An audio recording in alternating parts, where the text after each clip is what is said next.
ഉടമ്പടി ഉടമ്പടിയുടെ വിഷയത്തിൻ്റെ മേൽ ദൈവീകമായ ഇടപെടലുണ്ടാകാൻ പണ്ട് ഞാൻ നിങ്ങൾക്ക് ഒരു ഷോർട്ട് കട്ട് പറഞ്ഞു തന്നിട്ടുണ്ട്, ഒരു കുറുക്ക് വഴി. എന്താണ്? അമ്മയെ എന്നെ അമ്മയുടെ പ്രത്യക്ഷീകരണത്തിൻ്റെ എല്ലാവരും കാണാൻ പഠിച്ചിരിക്കും അല്ലേ? Thank you. ഇതുപോലെ ഈ ദിവസങ്ങളിൽ ധ്യാനത്തിൽ എൻ്റെ മനസ്സിൽ വന്നൊരു സംഭവമാണ്. അമ്മയെ എന്നെ സുവിശേഷത്തിൻ്റെ സാക്ഷിയാക്കണമേ. സിമ്പിളാണ്, ഇത്രയേ ഉള്ളൂ കാര്യമാണ്. നിങ്ങളെ ഓരോ വിഷയവും ഇങ്ങനെ നിങ്ങളെ എടുത്ത് പറയുന്നതിനേക്കാൾ ഇപ്പം നിങ്ങളുടെ ജോലി, വീട്, വിവാഹം, വഴികൾ, കുടുംബ പ്രശ്നങ്ങൾ ഇങ്ങനെ എടുത്ത് പറയുന്നതിനേക്കാൾ നല്ലത് അമ്മ എന്നെ സുവിശേഷത്തിൻ്റെ സാക്ഷിയാക്കണമേ. പറഞ്ഞേ, അമ്മേ എന്നെ സുവിശേഷത്തിൻ്റെ സാക്ഷിയാക്കണമേ. അപ്പം നിങ്ങളവർക്കും സുവിശേഷത്തിൻ്റെ സാക്ഷി എന്ന് പറയുമ്പോൾ ഇങ്ങനെ ഇവിടെ വന്ന് സാക്ഷ്യം പറയണത് മാത്രമാണ്. അതല്ല, നമുക്ക് സുവിശേഷത്തിൻ്റെ സാക്ഷിയായിട്ട് ജീവിക്കാൻ പറ്റും. നമ്മുടെ ജീവിതത്തിൽ ദൈവ അനുഭവങ്ങൾക്ക് സാക്ഷ്യം വഹിക്കാൻ പറ്റും. ദൈവവചനത്തിന് വിധേയപ്പെട്ടുകൊണ്ട് സുവിശേഷവിഹിതമായ സമീപനത്തോടെ നമ്മൾക്ക് എല്ലാ വിഷയങ്ങൾക്കും സുവിശേഷത്തിൻ്റെ ആന്തരിക അർത്ഥം ആവഹിച്ചുകൊണ്ട് നമുക്കൊരു വിശ്വാസ സമീപനമുണ്ട്. അത് നമ്മുടെ പെരുമാറ്റത്തിലൂടെയാണ് വരുന്നത്. പെരുമാറ്റത്തിലൂടെ നമുക്ക് സുവിശേഷത്തിൻ്റെ സാക്ഷിയാകാൻ പറ്റും. പെരുമാറ്റത്തിലൂടെ ഏറ്റവും നല്ലവണ്ണം ഇപ്പം നമ്മൾ മരിയോളജി അല്ലെങ്കിൽ മാതാവിൻ്റെ പ്രത്യക്ഷീകരണത്തെക്കുറിച്ച് മാതാവിനെക്കുറിച്ചൊക്കെ പഠിക്കുമ്പോൾ മാതാവ് പരിശുദ്ധ അമ്മ സുവിശേഷത്തിൻ്റെ പെരുമാറ്റ സാക്ഷിയാണ്. ഈ ദിവസങ്ങളിൽ എന്നെ ഞാൻ ധ്യാനിച്ചൊരു വിഷയമാണ് പെരുമാറ്റ സാക്ഷി. നമ്മൾ പെരുമാറുന്നില്ലേ, പേരിൻ്റെ പെരുമാറ്റം വെച്ചാൽ നമ്മളെ എന്താണ് സെൽഫ് എക്സ്പ്രഷൻ.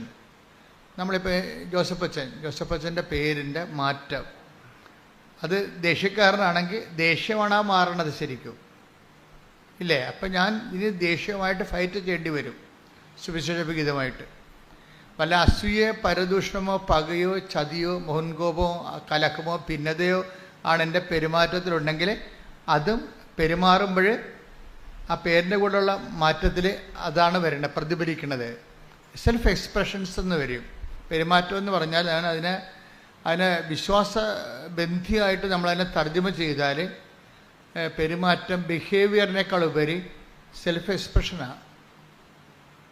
സുവിശേഷം ഒരു സെൽഫ് എക്സ്പ്രഷൻ നമുക്ക് വിഭാവന ചെയ്യുന്നുണ്ട്. സുവിശേഷം സ്വീകരിച്ച ആൾ, സുവിശേഷത്തിൻ്റെ സാക്ഷി, അവരുടെ ഒരു തനത് സെൽഫ് എക്സ്പ്രഷൻസ് ഉണ്ട്. മാതാവിൻ്റെ പരിശുദ്ധ അമ്മയുടെ സെൽഫ് എക്സ്പ്രഷൻ എന്താണ്? മറിയത്തിൻ്റെ മൗനമാണ് അല്ലേ? മറിയം എല്ലാം ഹൃദയത്തിൽ കടുത്ത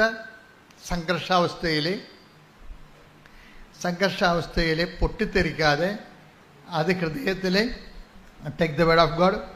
അതായത് ലൂക്ക 2:19 2:51 ഈ വചനമുള്ളത്. 2 പ്രാവശ്യമുണ്ട്. ലൂക്ക 2:19 മറിയമാകട്ടെ ഇവയെല്ലാം ഹൃദയത്തിൽ സംഗ്രഹിച്ച് ഗാഢമായി ചിന്തിച്ചുകൊണ്ടിരുന്നു.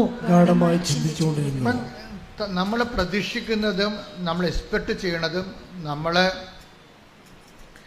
എക്സ്പെക്റ്റ് ചെയ്യുന്നതിന് ഘടകവിരുദ്ധമായി സംഭവിക്കുക. നമ്മൾ പ്രതീക്ഷിക്കുന്നതിന് ഘടകവിരുദ്ധമായൊരു സംഭവം നടക്കുക.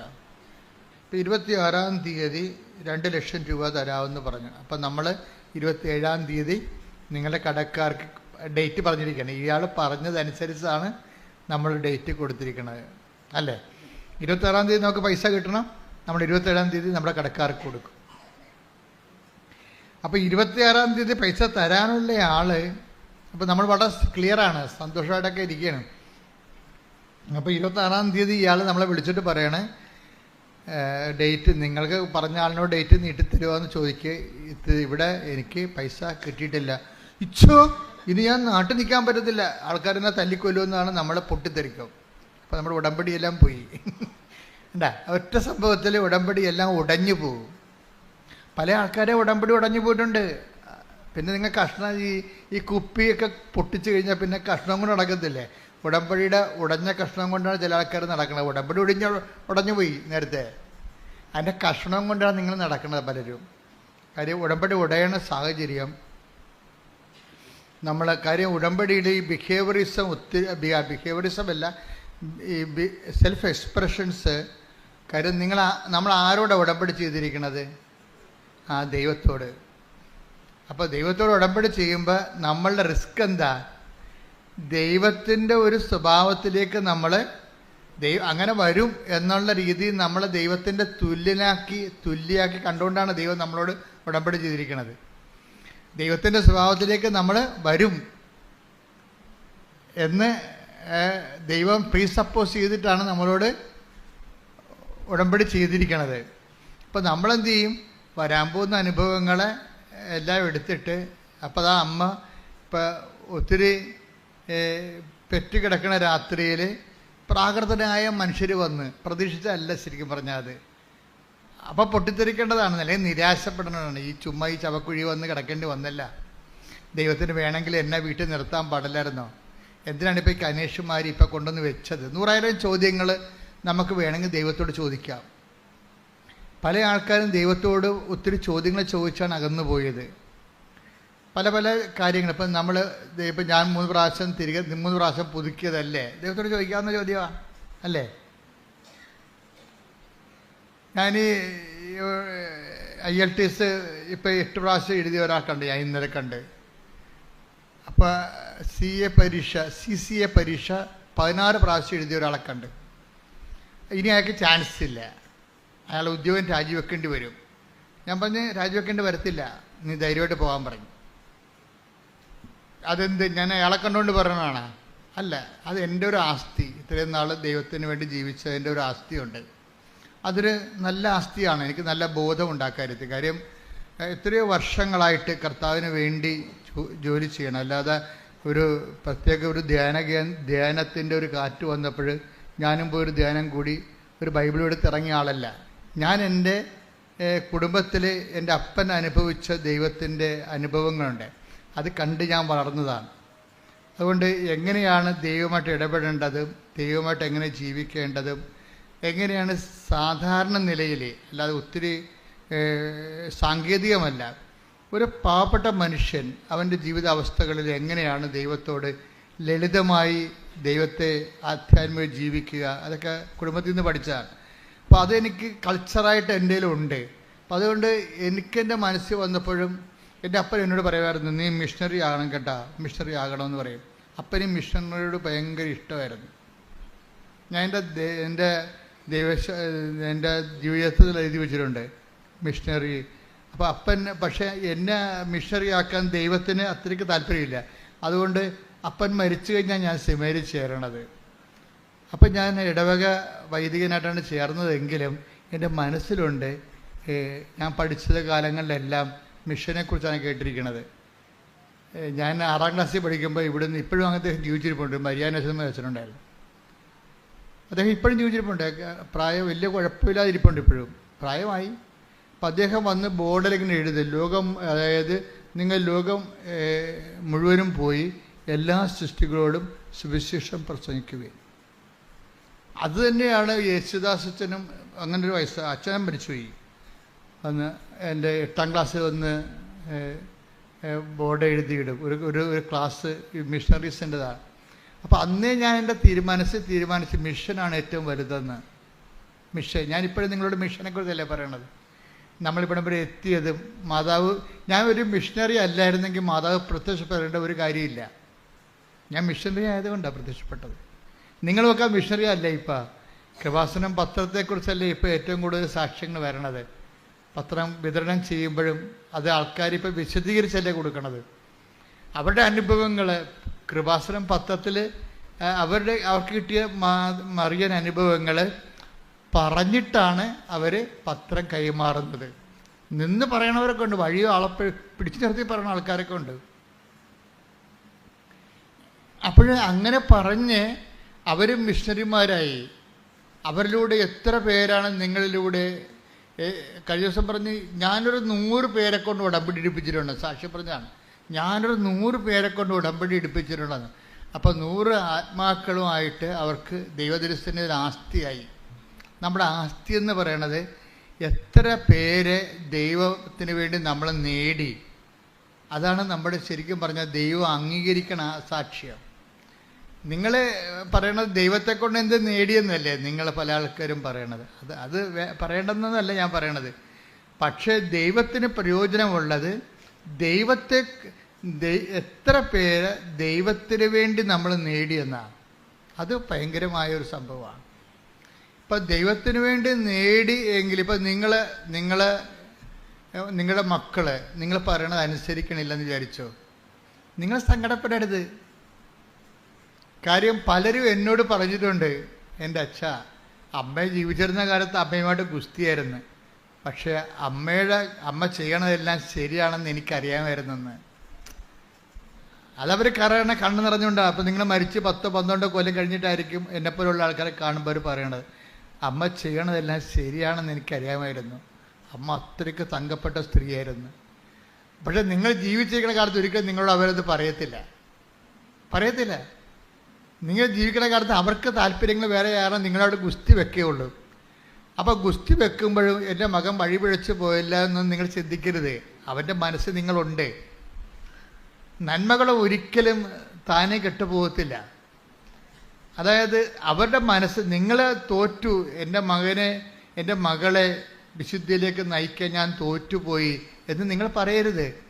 കാരണം അവളുടെ പ്രായത്തിൻ്റെത് കൊണ്ടും പിന്നെ കൂട്ടുകാരുടെ സമ്മർദ്ദം കൊണ്ടും പെട്ടെന്ന് ഇങ്ങനെ ഒരു തീരുമാനമൊക്കെ ഉണ്ടായതാൽ നിങ്ങളെ നിഷേധിച്ചല്ലത്, നിങ്ങളുടെ ആ മനസ്സിൽ. അപ്പോഴും നിങ്ങൾ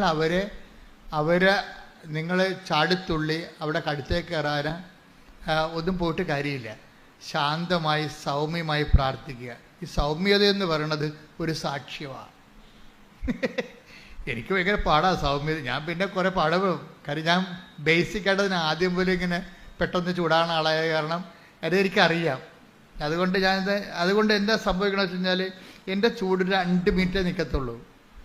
നിങ്ങളത്, ഞാൻ ചൂടാകണ പാർട്ടിയാണ്, പക്ഷേ എൻ്റെ ചൂട് 2 മിനിറ്റ് അല്ലെ 3 മിനിറ്റ്. ഇപ്പോൾ ഇവിടെ എൻ്റെ സ്റ്റാഫ് കണ്ടില്ല, 30 കൊല്ലം 20 കൊല്ലം ഒക്കെ ഉള്ള ആൾക്കാരുടെ കൂടെ നിൽക്കണില്ലേ. ഞാൻ മോശക്കാരനാണെങ്കിൽ അവർ നിൽക്കത്തില്ല. അപ്പം അവർക്ക് എൻ്റെ സ്വഭാവം പിടികിട്ടി. ചുമ്മാ 5 മിനിറ്റ് അഭ്യാസമേ ഉള്ളൂ. അത് കഴിയുമ്പോൾ അച്ഛൻ ഓക്കെ ആകുമെന്ന്, അച്ഛൻ പിന്നെ ചേർത്ത് പിടിക്കുമെന്ന് അവർക്കറിയാം. അതിൻ്റെ വീട്ടിലും അങ്ങനെയല്ലേ നമ്മൾ ചെയ്യണത്. മക്കളോട് ചൂടാവും, പക്ഷെ എന്നാലും കുറച്ച് കഴിയുമ്പോൾ നമ്മൾ തന്നെ ചേർത്ത് പിടിക്കും. ഇപ്പം എന്താ വെച്ചാൽ സൗമ്യത ഒരു ഭയങ്കരമായ സുവിശേഷ സാക്ഷ്യമാണ്. ഇപ്പം നിങ്ങളീ പറയണ സാക്ഷ്യത്തിൻ്റെ കൂടെ തന്നെ ഇപ്പോൾ മോസസിനെ എന്തുകൊണ്ടാണ് ലീഡറാക്കിയത്? ഒരു പ്രേക്ഷിതനാണ്.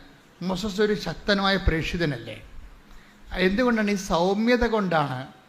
സൗമ്യത എന്ന് വെച്ചാൽ ഭയങ്കരമായ, ഇപ്പം എന്താണ് സൗമ്യത എന്ന് പറയണത്? ഇപ്പം 12 എടുത്ത മോളെ, സംഖ്യ 12:3. മോശ. സംഖ്യ 12:3. പറഞ്ഞ മക്കളെ, മോശ ഭൂമുഖത്തുള്ള എല്ലാ മനുഷ്യരിലും വെച്ച് സൗമ്യനായിരുന്നു. ഞാൻ എപ്പോഴും എൻ്റെ മനസ്സിന് ആകർഷിച്ചുള്ള വചനമാണിത്. മോശ ഭൂമുഖത്തുള്ള എല്ലാ മനുഷ്യരിലും വെച്ച് സൗമ്യനായിരുന്നു. സൗമ്യത എന്ന് പറഞ്ഞാൽ എന്താണ്? അതിന് കുറേ കണ്ടൻ്റ് ഉണ്ട്. ഞാൻ നിങ്ങളോട് നേരത്തെ പറഞ്ഞിട്ടുണ്ട്. അതിൻ്റെ ബേസിക് കണ്ടൻറ്റ്, ഇപ്പോൾ കേക്കിൻ്റെ ബേസിക് കണ്ടൻറ്റ് എന്താണ്? കേക്ക്, ഹൽവ, ബേസിക് കണ്ടൻറ്റ് മൈദ എന്തോ ആണല്ലേ?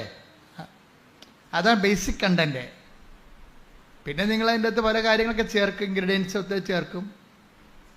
പാല് ചേർക്കും ചിലർ ഹൽവയിൽ, ചിലർ ഇതുപോലെയുള്ള സ്ട്രോബെറി പോലെയുള്ള ഫ്ലേവർ ചേർക്കും.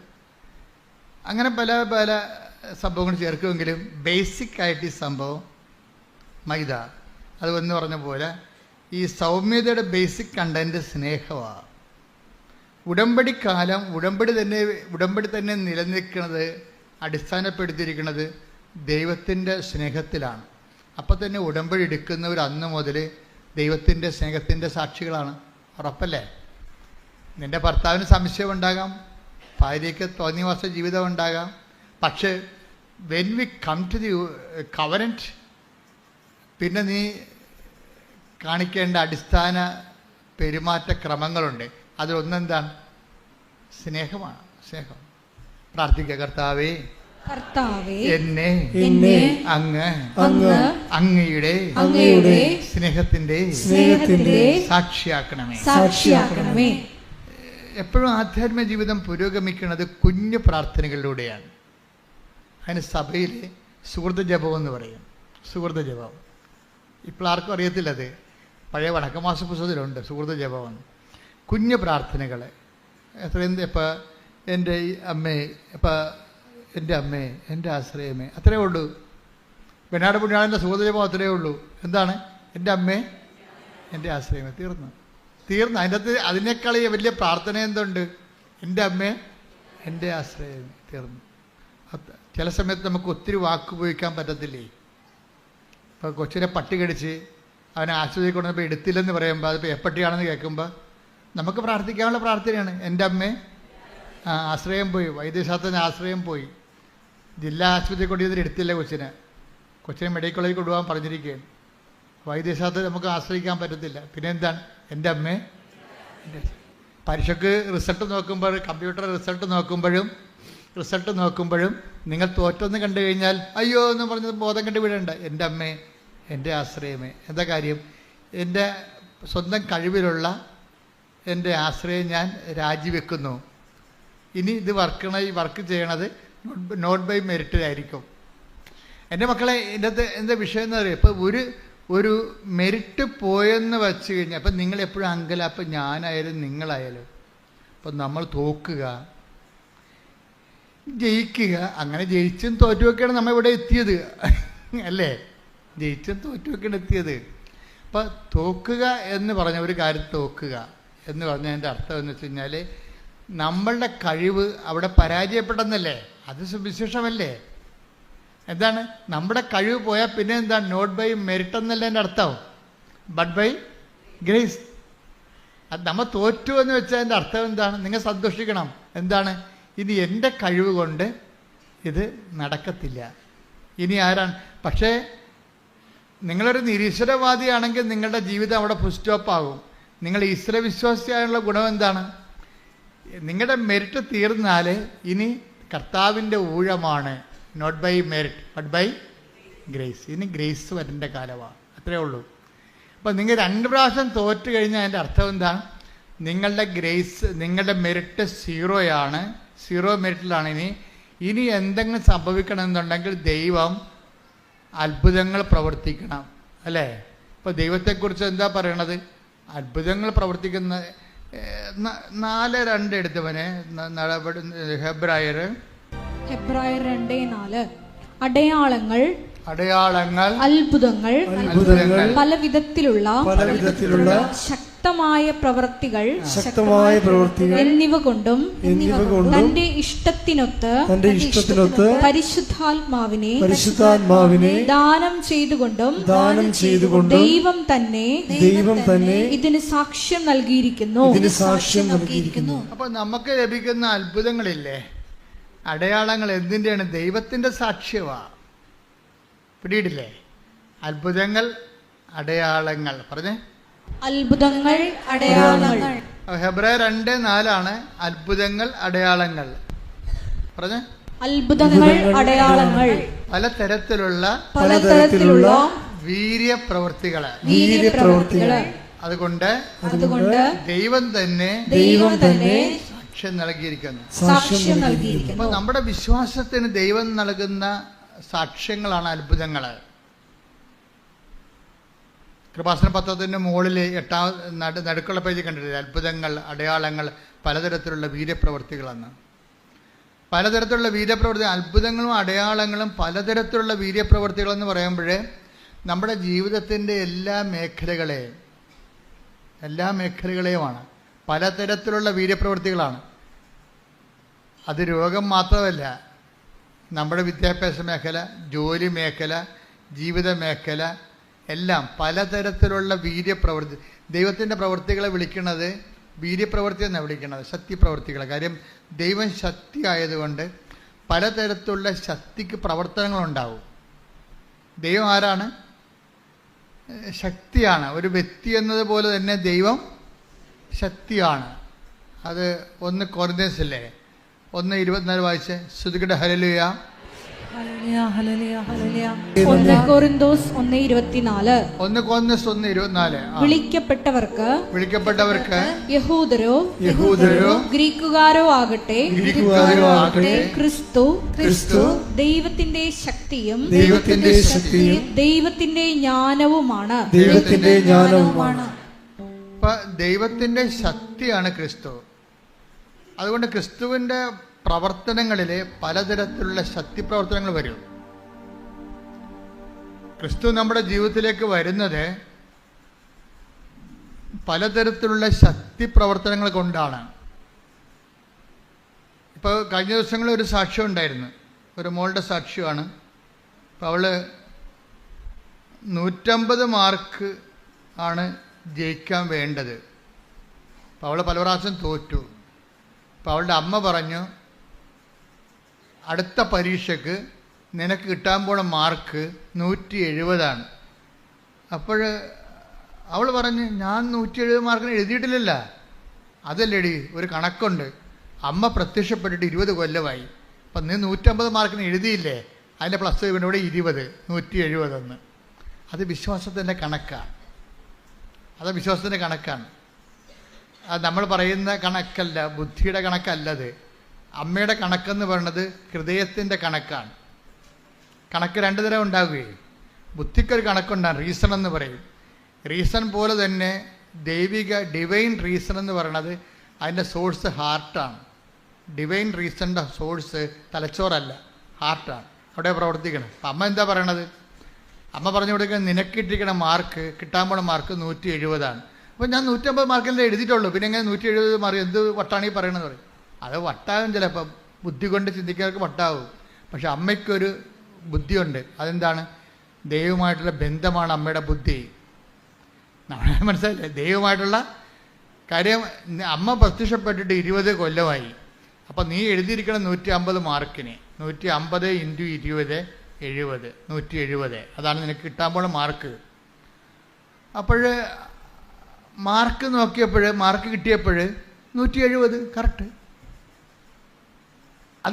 അതായത് നമ്മൾ വിശ്വസിച്ചു അതിൻ്റെ അകത്ത് കളങ്കമില്ല എന്ന് കണ്ടാൽ ദൈവത്തിന് ആ വിശ്വാസത്തെ ഹോണർ ചെയ്യേണ്ടി വരും. അതാണ് വിശ്വാസത്തിൻ്റെ വിഷയം. നമ്മൾ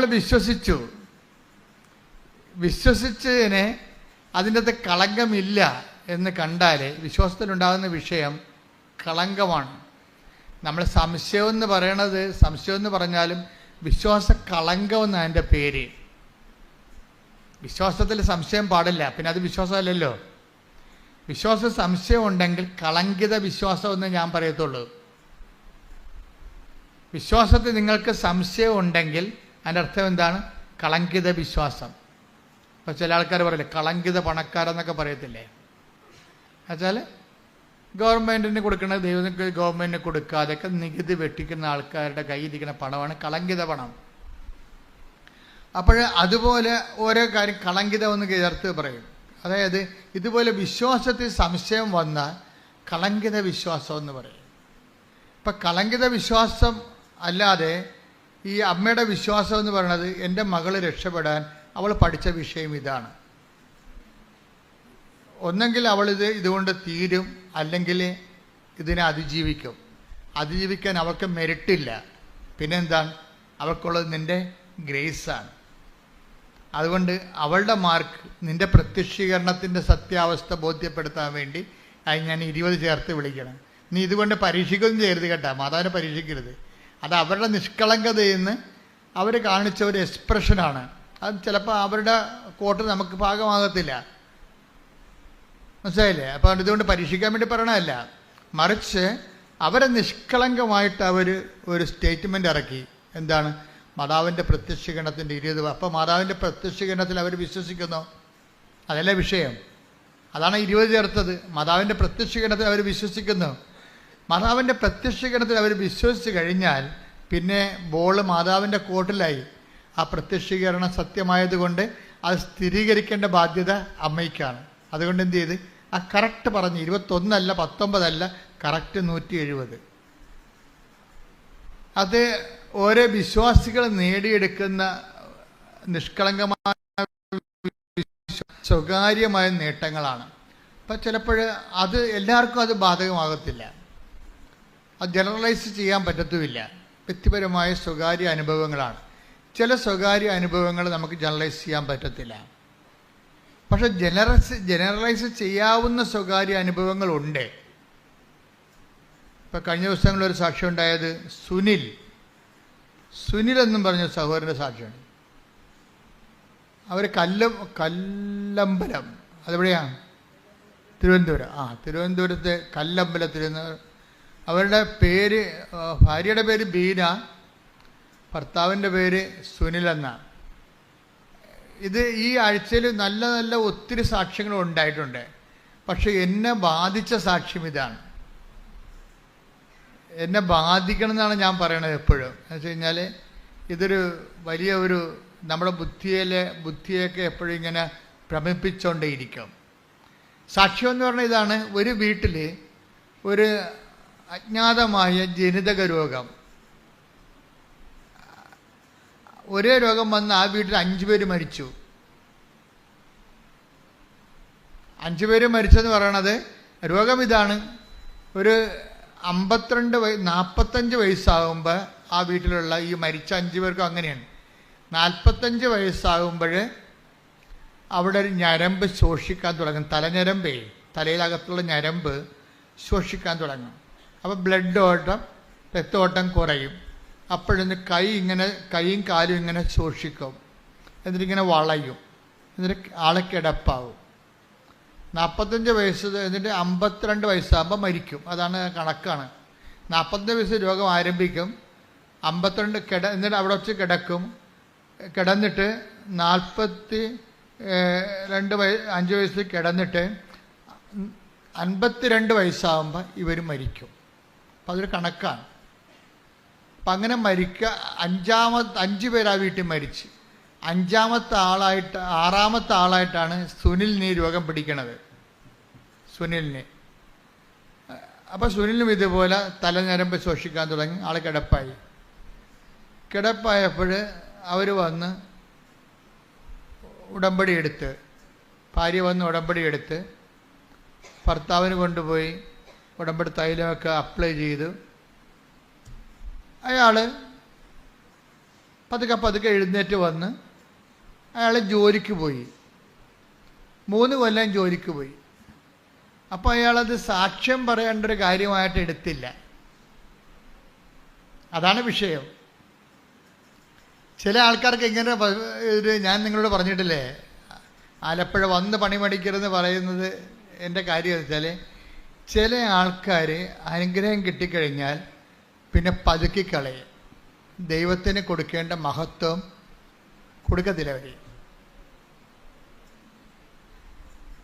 അപ്പോഴെന്താ പ്രശ്നം വെച്ച് കഴിഞ്ഞാൽ ദൈവത്തിൻ്റെ മഹത്വം നമുക്ക് മൂടി വെക്കാൻ പറ്റത്തില്ല. അതുകൊണ്ട് തന്നെ ഈ കാണിച്ച കൃതജ്ഞത കാണിച്ചിരിക്കണില്ലേ, അപ്പോൾ അതൊക്കെ പ്രൊട്ടക്ഷൻ പോകും, സംരക്ഷണം പോകും. ദൈവത്തിന് കർത്താവ് വന്നപ്പോൾ ദൈവത്തിനുള്ള ദൈവത്തിനും സീസറിനുള്ളത് സീസറിനും. അപ്പം നമുക്ക് കിട്ടിയ അനുഗ്രഹങ്ങൾ അത് ദൈവം മഹത്വപ്പെടാൻ വേണ്ടിയുള്ളതാണ്. കാര്യം ഹെബ്രായർ 2:4 അനുസരിച്ചുകൊണ്ട് പല വിധത്തിലുള്ള ശക്തിപ്രവൃത്തികളിൽ ഒന്നാണ് ഇയാൾക്ക് കിട്ടിയിരിക്കുന്നത്. അത്ഭുതങ്ങളും അടയാളങ്ങളും പലതരത്തിലുള്ള ശക്തിപ്രവർത്തനങ്ങളും അതിലൊന്നാണ് ഇയാൾക്ക് കിട്ടിയിരിക്കുന്നത്. ഇയാൾ രക്ഷപ്പെട്ടു കഴിഞ്ഞപ്പോൾ അത് സ്വാഭാവികമായ രക്ഷപ്പെടലാണെന്നൊക്കെ പറഞ്ഞാണ്ട് ഇയാൾ മഹത്വം കൊടുക്കാതെ അയാൾ ജോലിക്ക് പോയി. പിന്നെ 3-ാം കൊല്ലം അയാൾ അതുപോലെ തന്നെ വെട്ടിയിട്ട തടി പോലെ ആൾ വീണ് പഴയ രോഗം തിരിച്ചു വന്ന്. അപ്പം സാക്ഷ്യം പറയാതിരിക്കുന്നവർക്കെല്ലാം പഴയ അസുഖം തിരിച്ചു വരുമെന്ന് ഞാൻ പറയത്തില്ല. അതിൻ്റെ 3 ഇരട്ടിയായിട്ട് വേറെ പണികളൊക്കെ തിരിച്ചു വരും, ഒരു സംശയമില്ല. സാക്ഷ്യം പറയാതിരിക്കുന്ന ആൾക്കാർക്ക് പഴയ അസുഖം തിരിച്ചു വരുമെന്ന് ഞാൻ പറയത്തില്ല. അതിൻ്റെ പല പല വെറൈറ്റി തിരിച്ചു വരും. എന്താ കാര്യം എന്നറിയാവോ? അതിൻ്റെ കാരണം നിങ്ങൾ സാക്ഷ്യം ദൈവത്തിന് മഹത്വം കൊടുക്കാത്തടത്തോളം കാലം നിങ്ങളാരായി? കടക്കാരായി മാറി. കടക്കാർക്ക് എന്താ സംഭവിക്കുന്നത്? പ്രൊട്ടക്ഷൻ പോയി.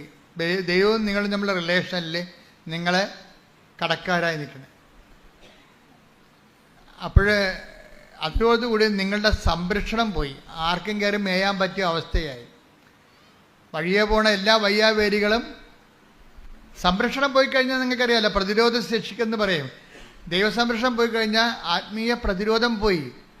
നമ്മുടെ ശരീരത്തിന് പ്രതിരോധം പോയാൽ എന്ത് ചെയ്യും? വഴിയെ പോണ ജലദോഷക്കാരെല്ലാം പിടിച്ച് കയറി വന്നിട്ട് ന്യൂമോണിയ ആയിട്ട് മാറും. അതാണ് പ്രശ്നം. സാക്ഷ്യം പറയാതിരിക്കുമ്പോൾ തീർച്ചയായിട്ടും നിങ്ങളുടെ ആത്മീയ പ്രതിരോധമാണ് പോണത്. പിന്നെ വീട്ടിൽ ഉണ്ടാക്കണ ചിലപ്പോൾ മിണ്ടി പറഞ്ഞിരിക്കുന്ന സമയത്ത് നിസ്സാര കാര്യം പറഞ്ഞ് ഉടക്കണം കണ്ടിട്ടില്ലേ? ചോറ് തിന്നുകൊണ്ടിരിക്കണ സമയമായിരിക്കും, ഊണ് കഴിച്ചുകൊണ്ടിരിക്കുന്ന സമയമായിരിക്കും. അപ്പോൾ ഇപ്പം ഇന്ന് എല്ലാവരും ഉണ്ടല്ലോ. ആദ്യമായിട്ടാണ് എല്ലാവരും ഉള്ളത്. അപ്പം മകൻ പറയും, ഇപ്പം ഊണ് വിളമ്പിക്കൊണ്ടിരിക്കുകയാണ് അമ്മ. അപ്പം അപ്പനും മക്കളും പെമ്മക്കളും അമ്മ എല്ലാം ഇരിപ്പുണ്ട്. അപ്പം അമ്മ പറയണത്, കുറേ ദിവസമായിട്ട് എൻ്റെ പ്രാർത്ഥന ഫലിച്ചെന്ന് തോന്നുന്നു. ആദ്യമായിട്ടാണ് എല്ലാവരും ഉള്ളത്. എൻ്റെ മകനെ വീട് വിട്ടിട്ട് കളിച്ചിട്ട് കാര്യമില്ല, ചുമ്മാ അമ്മ ഡയലോഗ് പാസ്സാക്കുകയാണ്. അപ്പം മകൻ പറയും, ചവത്തെ കൊത്തല്ല തള്ളയെന്ന് പറയും.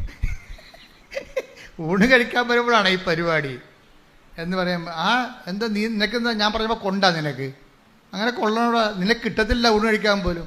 അപ്പാ ഞാൻ നിർത്തി അവൻ കിട്ടും പോയി. കണ്ട ഈ സാധനം വയ്യാവില്ലാണ്. കണ്ട ഈ കണ്ട സീൻസ് കണ്ടല്ലേ? തലയുടെ വായിൽ നിന്നൊരു സാധനം കഷ്ണം വീണതാണ്, അവൻ ഇട്ടും പോയി. അല്ലെങ്കിൽ നിനക്ക് തലക്ക് അസുഖമാണ്. പിള്ളേരുടെ സ്വഭാവം അറിയാൻ പാടില്ല. അപ്പം അപ്പൻ അമ്മയോട് വഴക്കിടും, നിനക്ക് വല്ല അസുഖമുണ്ടാ, അവനിപ്പോൾ കണ്ട കഴിക്കാതിരിക്കണം കണ്ട. അപ്പോൾ ഒരു നിസ്സാര കാര്യമാണ് പറയണത്. പക്ഷെ പ്രൊട്ടക്ഷൻ ആ വീട്ടിലില്ല, സംരക്ഷണമില്ല.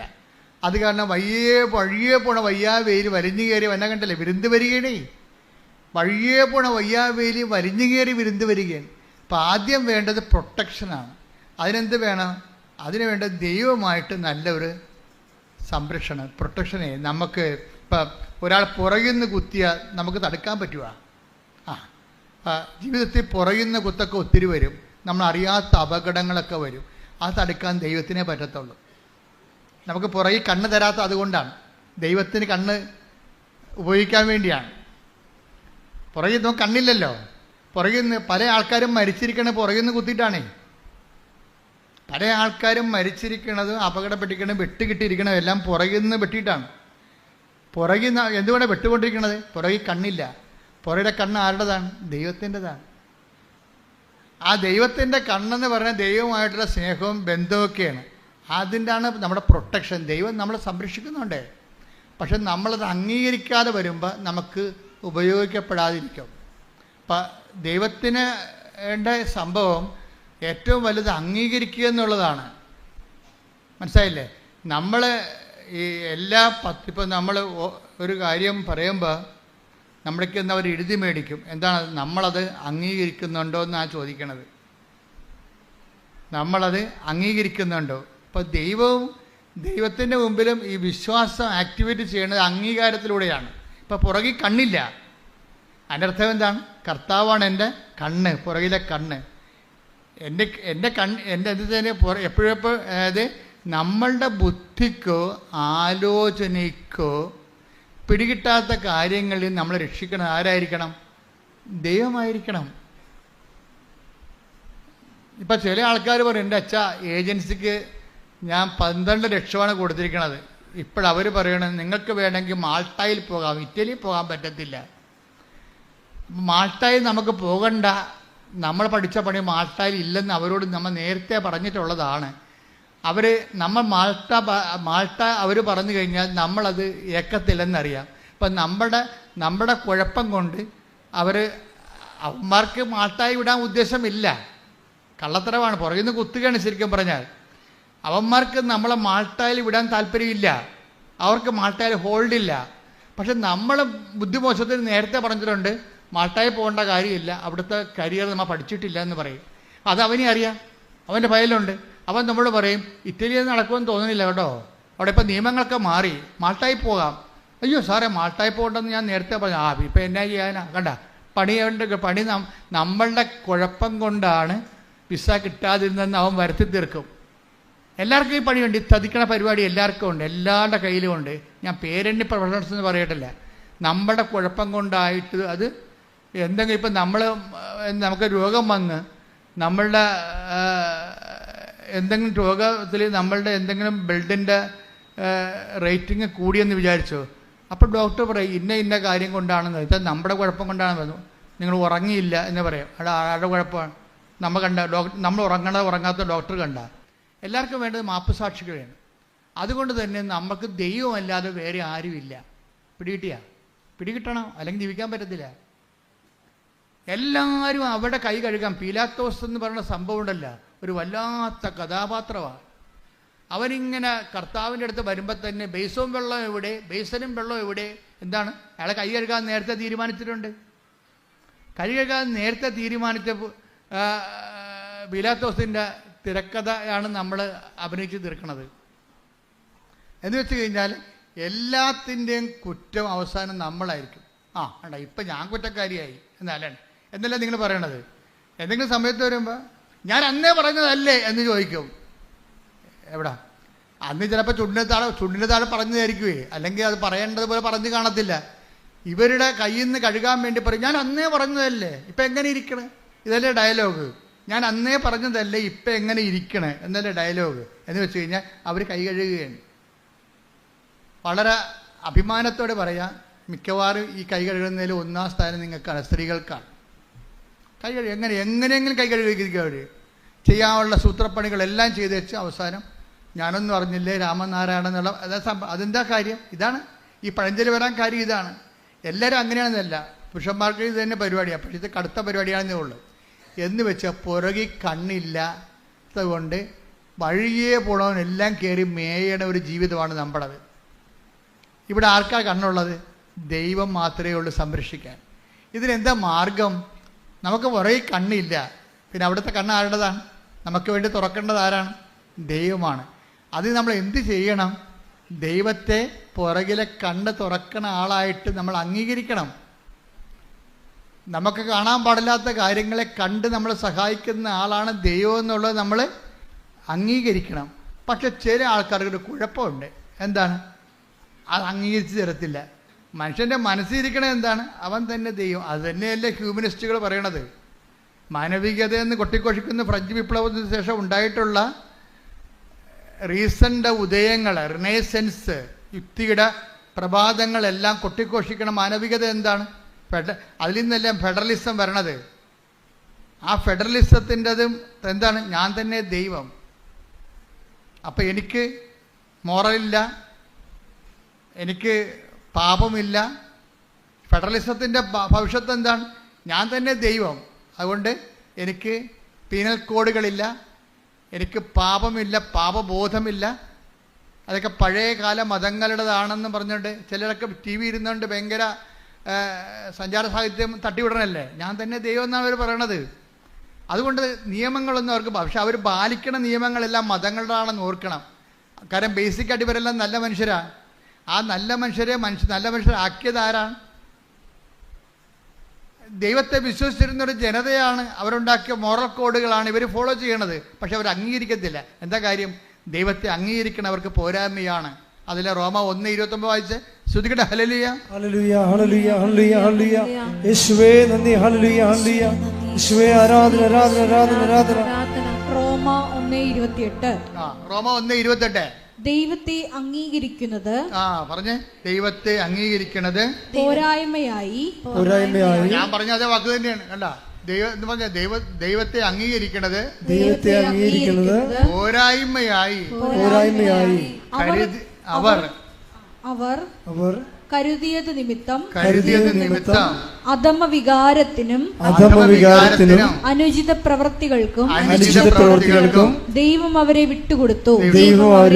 ദൈവത്തെ അംഗീകരിക്കണ പോരായ്മ. ഇപ്പൊ പുറകെ കണ്ണില്ല, അതുകൊണ്ട് കർത്താവിൻ്റെ കണ്ണാണ് പ്രവർത്തിക്കേണ്ടത്. നമുക്ക് ചില കാര്യങ്ങൾ കാണാൻ പറ്റത്തില്ല, നമുക്ക് ചതിപ്പെട്ടു പോകും എന്ന് പറയുമ്പോൾ ആ ചതിയിൽ നിന്ന് അത് എല്ലാ തരത്തിലും പറ്റും. അതിനാണ് കർത്താവ് ഒരു പ്രാർത്ഥന നമുക്ക് പറഞ്ഞു തന്നത്. എന്ത് പ്രാർത്ഥനയാണ് പറഞ്ഞത്? ഞങ്ങളെ പ്രലോഭനത്തിൽ അതാ ഈ പ്രാർത്ഥന ചതിപ്രാർത്ഥനയാണ്. അതായത് പുറകിൽ കണ്ണില്ലാത്ത കാരണം വരാൻ പോകുന്ന ചതികളിൽ നിന്ന് ഞങ്ങളെ രക്ഷിക്കണമേ, സംരക്ഷിക്കണമേ. സംരക്ഷണ പ്രാർത്ഥനയാണത്. എന്താണ്? ഞങ്ങളെ പ്രലോഭനത്തിൽ ഉൾപ്പെടുത്തരുത്. ഇപ്പം ചിലർക്ക് മാട്ടായി പോകാൻ ഇറ്റലി പോകാൻ വേണ്ടി 30 ലക്ഷം ചോദിക്കുമ്പോൾ ഒരു സ്ഥലത്ത് നിന്ന് പറഞ്ഞ് ചുമ്മാ കള്ളത്തരം, വേറെ 8 ലക്ഷം രൂപ ഞങ്ങൾ നിങ്ങളെ കൊണ്ടുപോകാമെന്ന് പറയുമ്പോൾ അയ്യോ 30 ലക്ഷമാണ് അവന്മാർ ചോദിച്ചത് എന്ന് പറയുമ്പോൾ നമുക്കോർക്കും നമുക്ക് തന്നെ ഭയങ്കര കിട്ടിയ കാശ് തന്നെ, ഇത് പോകരുത്, ഇനി ഒരു സീറ്റ് കൂടിയേ ഉള്ളെന്നൊക്കെ അവർ പറയും നമ്മളോട്. ഇനി ഒരു സീറ്റ് കൂടിയേ ഉള്ളു. നിങ്ങൾ 10 മണിക്ക് വിവരം പറയണം, 11 മണിക്ക് വിളിച്ചാൽ വേറെ ആൾക്കാർ ഇത് കൊണ്ടുപോകുമെന്ന് പറയുമ്പോൾ തന്നെ ഇല്ലാത്ത കാശ് ഉണ്ടാക്കി നമുക്ക് കൊടുക്കും. ചതി തന്നെ കണ്ട പുറകെ കണ്ണില്ല, സമ്മർദ്ദത്തിന് വഴങ്ങി.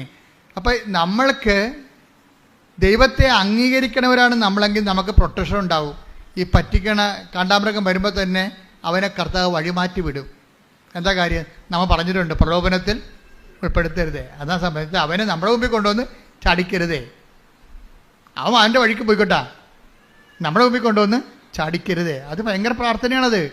കർത്താവ് ഒരു പ്രാർത്ഥന ചെല്ലുമ്പോൾ മനുഷ്യനും മനുഷ്യൻ്റെ ആധ്യാത്മികതയും അതിൻ്റെ അപാചയങ്ങളും അതിൻ്റെ ചതിക്കുഴികളും എല്ലാം അഡ്രസ്സ് ചെയ്തുകൊണ്ടാണ് ആ പ്രാർത്ഥന വരണത്. കാര്യം എന്താ? എനിക്ക് പുറകിൽ കണ്ണില്ല, ന്യായസമയത്ത് ചതിക്കപ്പെടാൻ സാധ്യതയുണ്ട്.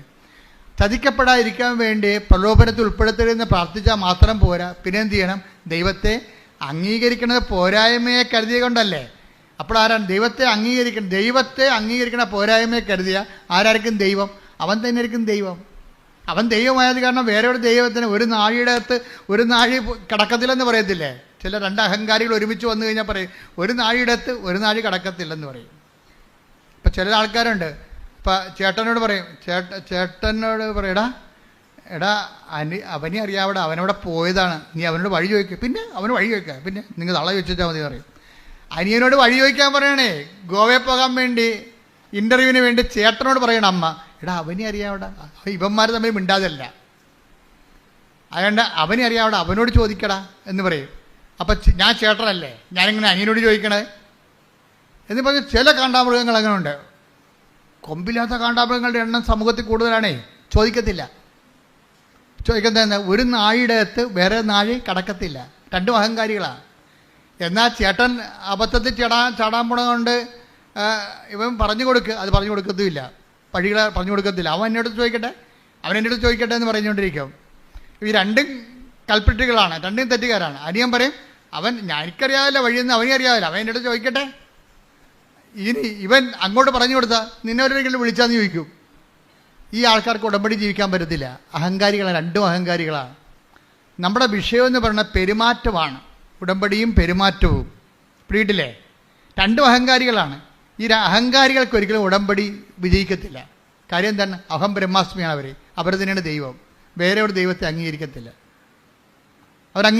അതുകൊണ്ട് നിങ്ങൾ ഉടമ്പടി എടുത്തിട്ടുള്ള ആൾക്കാരെ, ഞാൻ അഹം ബ്രഹ്മാസ്മി എന്നൊക്കെ പറഞ്ഞ ചുമ്മാ പറഞ്ഞ കേട്ടോ, നിങ്ങൾക്ക് മനസ്സിലാക്കാൻ വേണ്ടി പറഞ്ഞതാണ്, ഞാൻ ആരും ആക്ഷേപിച്ചൊന്നുമല്ല. പക്ഷേ എൻ്റെ പ്രശ്നം വെച്ച് കഴിഞ്ഞാൽ മനുഷ്യൻ്റെ അടിസ്ഥാനമായിട്ടുള്ള ഒരു ചിന്തയാണ് ഞാനാണ് ദൈവം. അത് എല്ലാവർക്കും ഉണ്ട്. ഈ വിഷയത്തിൽ എക്സ്പീരിയൻസ്ഡ് ആണ് നിങ്ങളെങ്കിൽ ഈ വിഷയത്തിൽ നിങ്ങളായിരിക്കും ദൈവം. ഞാനാണ് ദൈവം എന്ന് എല്ലാവരും പറയുവേ. നിങ്ങൾ ഈ വിഷയത്തിൽ എക്സ്പീരിയൻസ് ആണ്. അപ്പോൾ എക്സ്പീരിയൻസ് ആകുമ്പോൾ നിങ്ങൾ എങ്ങനെയാണ് ഈ കാനഡയിൽ പോയി ജീവിക്കണത്, എങ്ങനെയാണ് തണുപ്പ് കാലത്ത് കാനഡ ജീവിക്കണത്, അതിൻ്റെ കാര്യം നിങ്ങൾക്കറിയാം. പക്ഷേ അനിയത്തിയാണ്, നാത്തൂനാണ് പോകാൻ പോണത്, അറിഞ്ഞു കൊടുക്കത്തില്ല. എന്താണ്? അവളെ വന്ന് എൻ്റെ അടുത്ത് ചോദിക്കട്ടെ. കാര്യം അതിൻ്റെ ദൈവം ഞാനാണ്. മനസ്സിലായി? അതിൻ്റെ ദൈവം ഇതെല്ലാ അണ്ണന്മാരുടെയും കയ്യിലുണ്ട്. ദൈവത്തെ ഓരോരോ കാര്യങ്ങൾക്കാണ് നമ്മൾ ദൈവം. നമ്മുടെ എക്സ്പീരിയൻസ് ആയിട്ടുള്ള കാര്യങ്ങൾക്ക് നമ്മൾ ദൈവങ്ങളാണ്. പറഞ്ഞതൊക്കെ മനസ്സിലാകുന്നുണ്ടല്ലോ അല്ലേ? നമ്മൾക്ക് എക്സ്പീരിയൻസ് ആയിട്ടുള്ള കാര്യങ്ങൾക്ക് നമ്മൾ ശരിക്കും പറഞ്ഞാൽ എന്താണ്? അവർ അബദ്ധത്തിൽ ചാടാൻ പോകുമ്പോൾ എളിമയോടെ ചെന്ന് അങ്ങോട്ട് പറഞ്ഞു കൊടുക്കണം, ചേട്ടാ അത് ശരിയല്ല, അങ്ങനെ പോയാൽ ശരിയാകത്തില്ല. അപ്പോൾ ഉടനെ അവൾ അഹങ്കാരിയാണെങ്കിൽ പറയും, ഇതൊക്കെ ഒന്നും പറയേണ്ട ആവശ്യം, ഇതൊക്കെ എനിക്കറിയാമെന്ന് പറയും. എല്ലാവരും അങ്ങനെയല്ലേ പറയണേ വീട്ടിലെ? അങ്ങനെ 2 പ്രാവശ്യം അനിയത്തിമാർ പറഞ്ഞു കഴിയുമ്പോൾ അപ്പം ചേട്ടത്തിമാരെ സഹായിക്കാൻ പോകത്തില്ല. എന്താ കാര്യം? അവളുടെ കയ്യിരിക്കുന്ന അഹങ്കാരമാണെന്നറിയാം. അപ്പോൾ ഈ 2 കണക്കാണ്. ഇത് 2 പേരും ഉടമ്പടി എടുത്തു കഴിയുമ്പോൾ ഇത് വർക്കൗട്ട് ചെയ്യത്തില്ല. കാര്യം എന്താണ്? അവർ തന്നെയാണ് ദൈവം. അതുകൊണ്ട് ദൈവത്തെ അംഗീകരിക്കുക, നമ്മുടെ ജീവിതത്തിൽ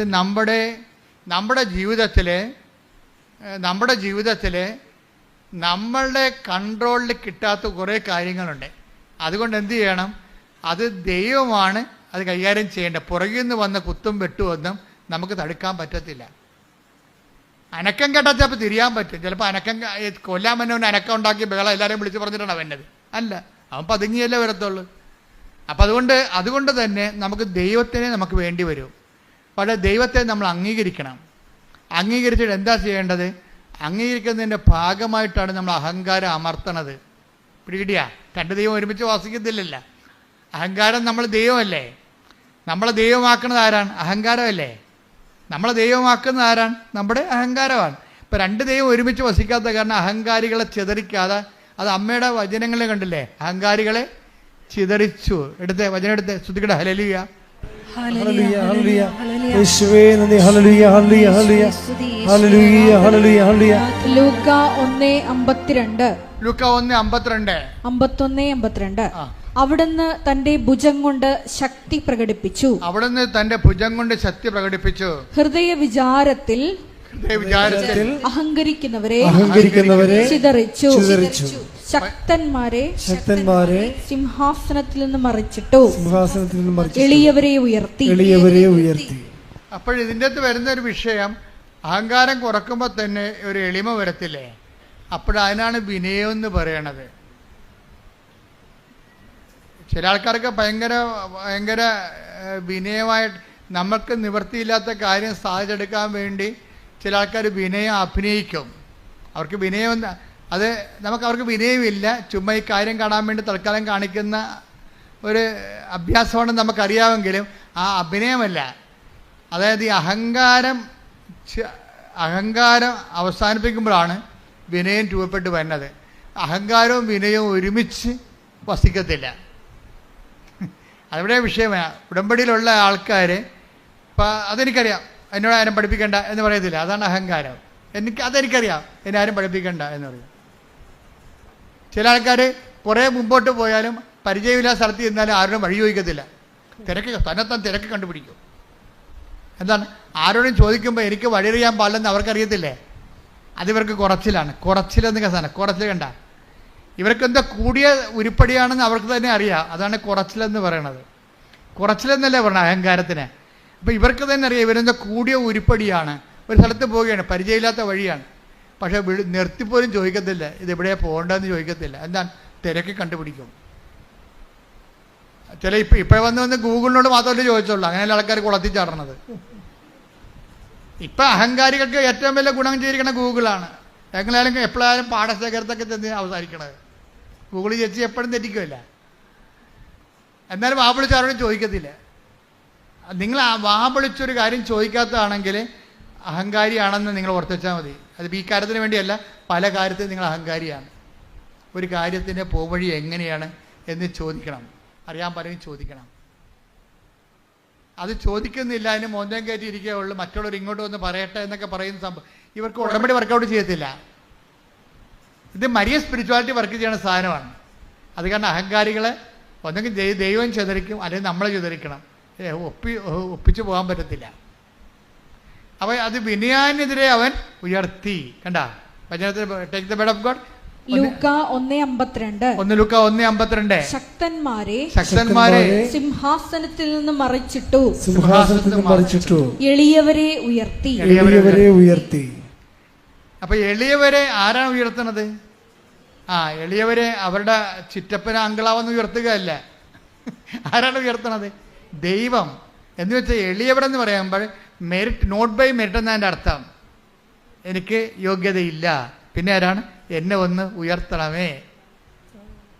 അത് പറയാനുള്ള എളിമ പത്രോസിനുണ്ടായിരുന്നു. കടലിൽ മുങ്ങിയപ്പോഴേ പുള്ളിവൻ നാഥാ എന്ന് പറഞ്ഞില്ലേ, ഞാൻ നശിക്കുന്നു എന്ന് പറഞ്ഞില്ലേ, ഞാൻ തീർന്നെന്ന് പറഞ്ഞില്ലേ? തീർന്നില്ല, ഞാൻ നീന്തിക്കറിക്കൊള്ളാം, ഞാൻ 45 വയസ്സ് തൊട്ട് കടലിൽ തന്നെ ജനിച്ചോളൂ, എനിക്കാരുടെ സഹായം വേണ്ടെന്ന് പത്രോസ് പറഞ്ഞെങ്കിൽ പത്രോസിൻ്റെ അവസ്ഥ എന്തായിരുന്നു? പിടിയിട്ടില്ലേ? പത്രോസ് മുങ്ങിപ്പോവുകയാണ്. നാഥാ എന്ന് വിളിച്ചുകൊണ്ട് കൈ കാണിച്ച് എന്ന് കഴിഞ്ഞാൽ അപ്പം കയറി പിടിച്ച്. ആ കയ്യൊന്നും പിടിക്കാൻ പറയണ്ട, എനിക്കറിയാം നീന്താ. ഞാൻ 45 വയസ്സിൽ വന്ന് കടൽ കണ്ട ആളാണ്. ഞാൻ 8-ാം വയസ്സിൽ കടൽ കണ്ട ആളാണ്.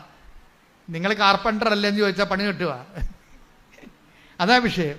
അത് നമ്മൾക്ക് എളിമയുണ്ടോ ഇല്ലയെന്നറിയാൻ നമ്മൾക്ക് മറ്റുള്ളവരുടെ സഹായത്തിന് നമ്മൾ വാ പൊളിച്ച് മിണ്ടുമോ ഇല്ലയോ, അതാണ് അഹങ്കാരികളുടെ മിണ്ടത്തിലവർ. ചോദിക്കത്തില്ല, പരമാവധി തന്നെത്താൻ തന്നെ ചെയ്യാൻ നോക്കും. ദൈവം അത് ഉദ്ദേശിക്കണില്ല. കാര്യം നമുക്ക് ചെയ്യാൻ എല്ലാം തന്നെത്താൻ പറ്റത്തില്ല. തന്നെത്താൻ പറ്റാത്ത ഒത്തിരി കാര്യങ്ങളുണ്ട്. നിങ്ങൾ ഇംഗ്ലീഷ് സിനിമയിലൊക്കെ കണ്ടു കാണാം. ഈ ഞാൻ പണ്ടൊരു എക്സ്കർഷന് പോയപ്പോൾ എന്നെ ഈ child pregnancy and child birth എന്ന് പറഞ്ഞൊരു ഡോക്യുമെൻ്ററി. അപ്പോൾ ഒരു മദാമ തന്നെ കൊച്ചിനെ വലിച്ചെടുക്കുകയാണ്. പ്രഗ്നൻ്റാണ്, തന്നെത്താൻ മദാമ തന്നെ. എന്നിട്ട് ആ പ്ലാസൻ്റെയൊക്കെ കടിച്ചു പൊട്ടിക്കണം. എന്തെല്ലാം പരാക്രമം. പക്ഷേ ആ സിനിമയിലേ ഉള്ളു. നിങ്ങൾക്കറിയാമല്ലോ, പ്രസവിക്കണമെങ്കിൽ 5 നേഴ്സുമാർ വേറെ വേണമെന്ന്. അതാണ് സംഭവം. അത് സിനിമയിലേ ഉള്ളു. അത് കണ്ടുകൊണ്ട് ആരും തന്നെത്താൻ പ്രസവിക്കാൻ പോകരുത്, പണി കിട്ടും എന്ന് വെച്ചാൽ ദൈവം ഇവിടെ സൃഷ്ടിച്ചിരിക്കണം മറ്റുള്ളവരെ കൂടി കണ്ടുകൊണ്ടാണ്. മറ്റുള്ളവർ നമ്മളെ സഹായിക്കണം, നമ്മളവരെ സഹായിക്കണം. അങ്ങനെ പരസ്പരം ആശ്രയിച്ചും സ്നേഹിച്ചും ജീവിക്കണം. അങ്ങനെ ഒരു സ്നേഹത്തിൻ്റെ കൂട്ടായ്മയുടെ വളർച്ചയിലാണ് നമ്മൾ ജീവിക്കാൻ ദൈവം ഉദ്ദേശിക്കുന്നത്. ശ്രുതികട്ടെ ഹല്ലേലൂയ, ഹല്ലേലൂയ, ഹല്ലേലൂയ, ഹല്ലേലൂയ, ഹല്ലേലൂയ, ഹല്ലേലൂയ. യേശുവേ നന്ദി, ഹല്ലേലൂയ, ഹല്ലേലൂയ. ആരാധനയിലൂടെ ഞങ്ങളെ അഭിഷേകം ചെയ്യണമേ. പരമദിവ്യകാരുണ്യത്തിന് നേരവും ആരാധനയും സ്തുതിയും പുകഴ്ചയും ഉണ്ടായിരിക്കട്ടെ. നമ്മുടെ സബ്ജക്റ്റ് എന്താണെന്ന് അറിയാവില്ല, ഉടമ്പടിയും പെരുമാറ്റവും. പീഡിയ, അതാ സബ്ജക്റ്റ്. അതിൻ്റെ കണ്ടന്റ് വൈസ് എന്താണ്, എന്തുമാത്രം എളിമ നമ്മൾക്ക് ഉണ്ട്. എളിമയുടെ അഹങ്കാരം, ഈ 2 വിഷയങ്ങളാണ്. അവിടെ മരിയൻ സ്പിരിച്വാലിറ്റി അനുസരിച്ചുകൊണ്ട് അഹങ്കാരികളെ ചിതറിക്കുകയും എളിയവരെ ഉയർത്തുകയും ചെയ്യും. എളിയവരെ ഉയർത്തുക എന്ന് പറയുമ്പോൾ ആ വിനയാന്യത എന്ന് പറഞ്ഞാൽ എന്താണ്? നോട്ട് ബൈ മെറിറ്റ് എന്ന അർത്ഥം. വിനയം തന്നെ എങ്ങനെയാണ്? നമ്മുടെ കഴിവല്ല, നമ്മുടെ യോഗ്യതയല്ല, പിന്നെ അങ്ങയുടെ കൃപ കൊണ്ട്. അതെല്ലാം ഉടമ്പടി വചനങ്ങളാണ്. മരിയ സ്പിരിച്വാലിറ്റി പറയണതെല്ലാം ഉടമ്പടി വചനങ്ങളാണ്. എന്താണ്? അഹങ്കാരികളെ ചിതറിച്ചു എന്നാൽ എൻ്റെ മെറിറ്റ് തീർന്നു. പിന്നെന്താണ്? വിനയാനെതിരെ ഉയർത്തി. ഗ്രേസാണ് പിന്നെ ഉയർത്തണത്, ദൈവമാണ് ഉയർത്തുന്നത്. അല്ല നമ്മുടെ വീട്ടുകാരും നാട്ടുകാരും അല്ല ഉയർത്തണത്, നമ്മുടെ മാർക്കോ അല്ല ഉയർത്തുന്നത്, ദൈവമാണ്. കഴിഞ്ഞ ദിവസം ഒരു സാക്ഷ്യം ഉണ്ടായിരുന്നു. ഒരു മോള് B.Ed പരീക്ഷയാണ്. അപ്പോൾ അവളുടെ വൈവ എന്തോ പരിപാടിയാണ്. അപ്പോൾ അവൾ തോറ്റ് ഭയങ്കര പ്രയാസപ്പെട്ട് ഒക്കെ പഠിച്ചിട്ട് തലയ്ക്കാറില്ല. അവർ റിലേ പോകണം. പഠിക്കുന്തോറും റിലേ പോകും. റിലേ പോയെന്നാൽ കിളി പോയെന്ന് ആൾക്കാർ പറയത്തില്ല, അതുപോലെ പണ്ട് റിലേ പോയെന്ന് പറയും, ഇപ്പം കിളി പോയെന്നാണ് പറയണത്. അപ്പോൾ അങ്ങനെ പോയിട്ട് ഒരു പിടിയും കിട്ടണില്ല.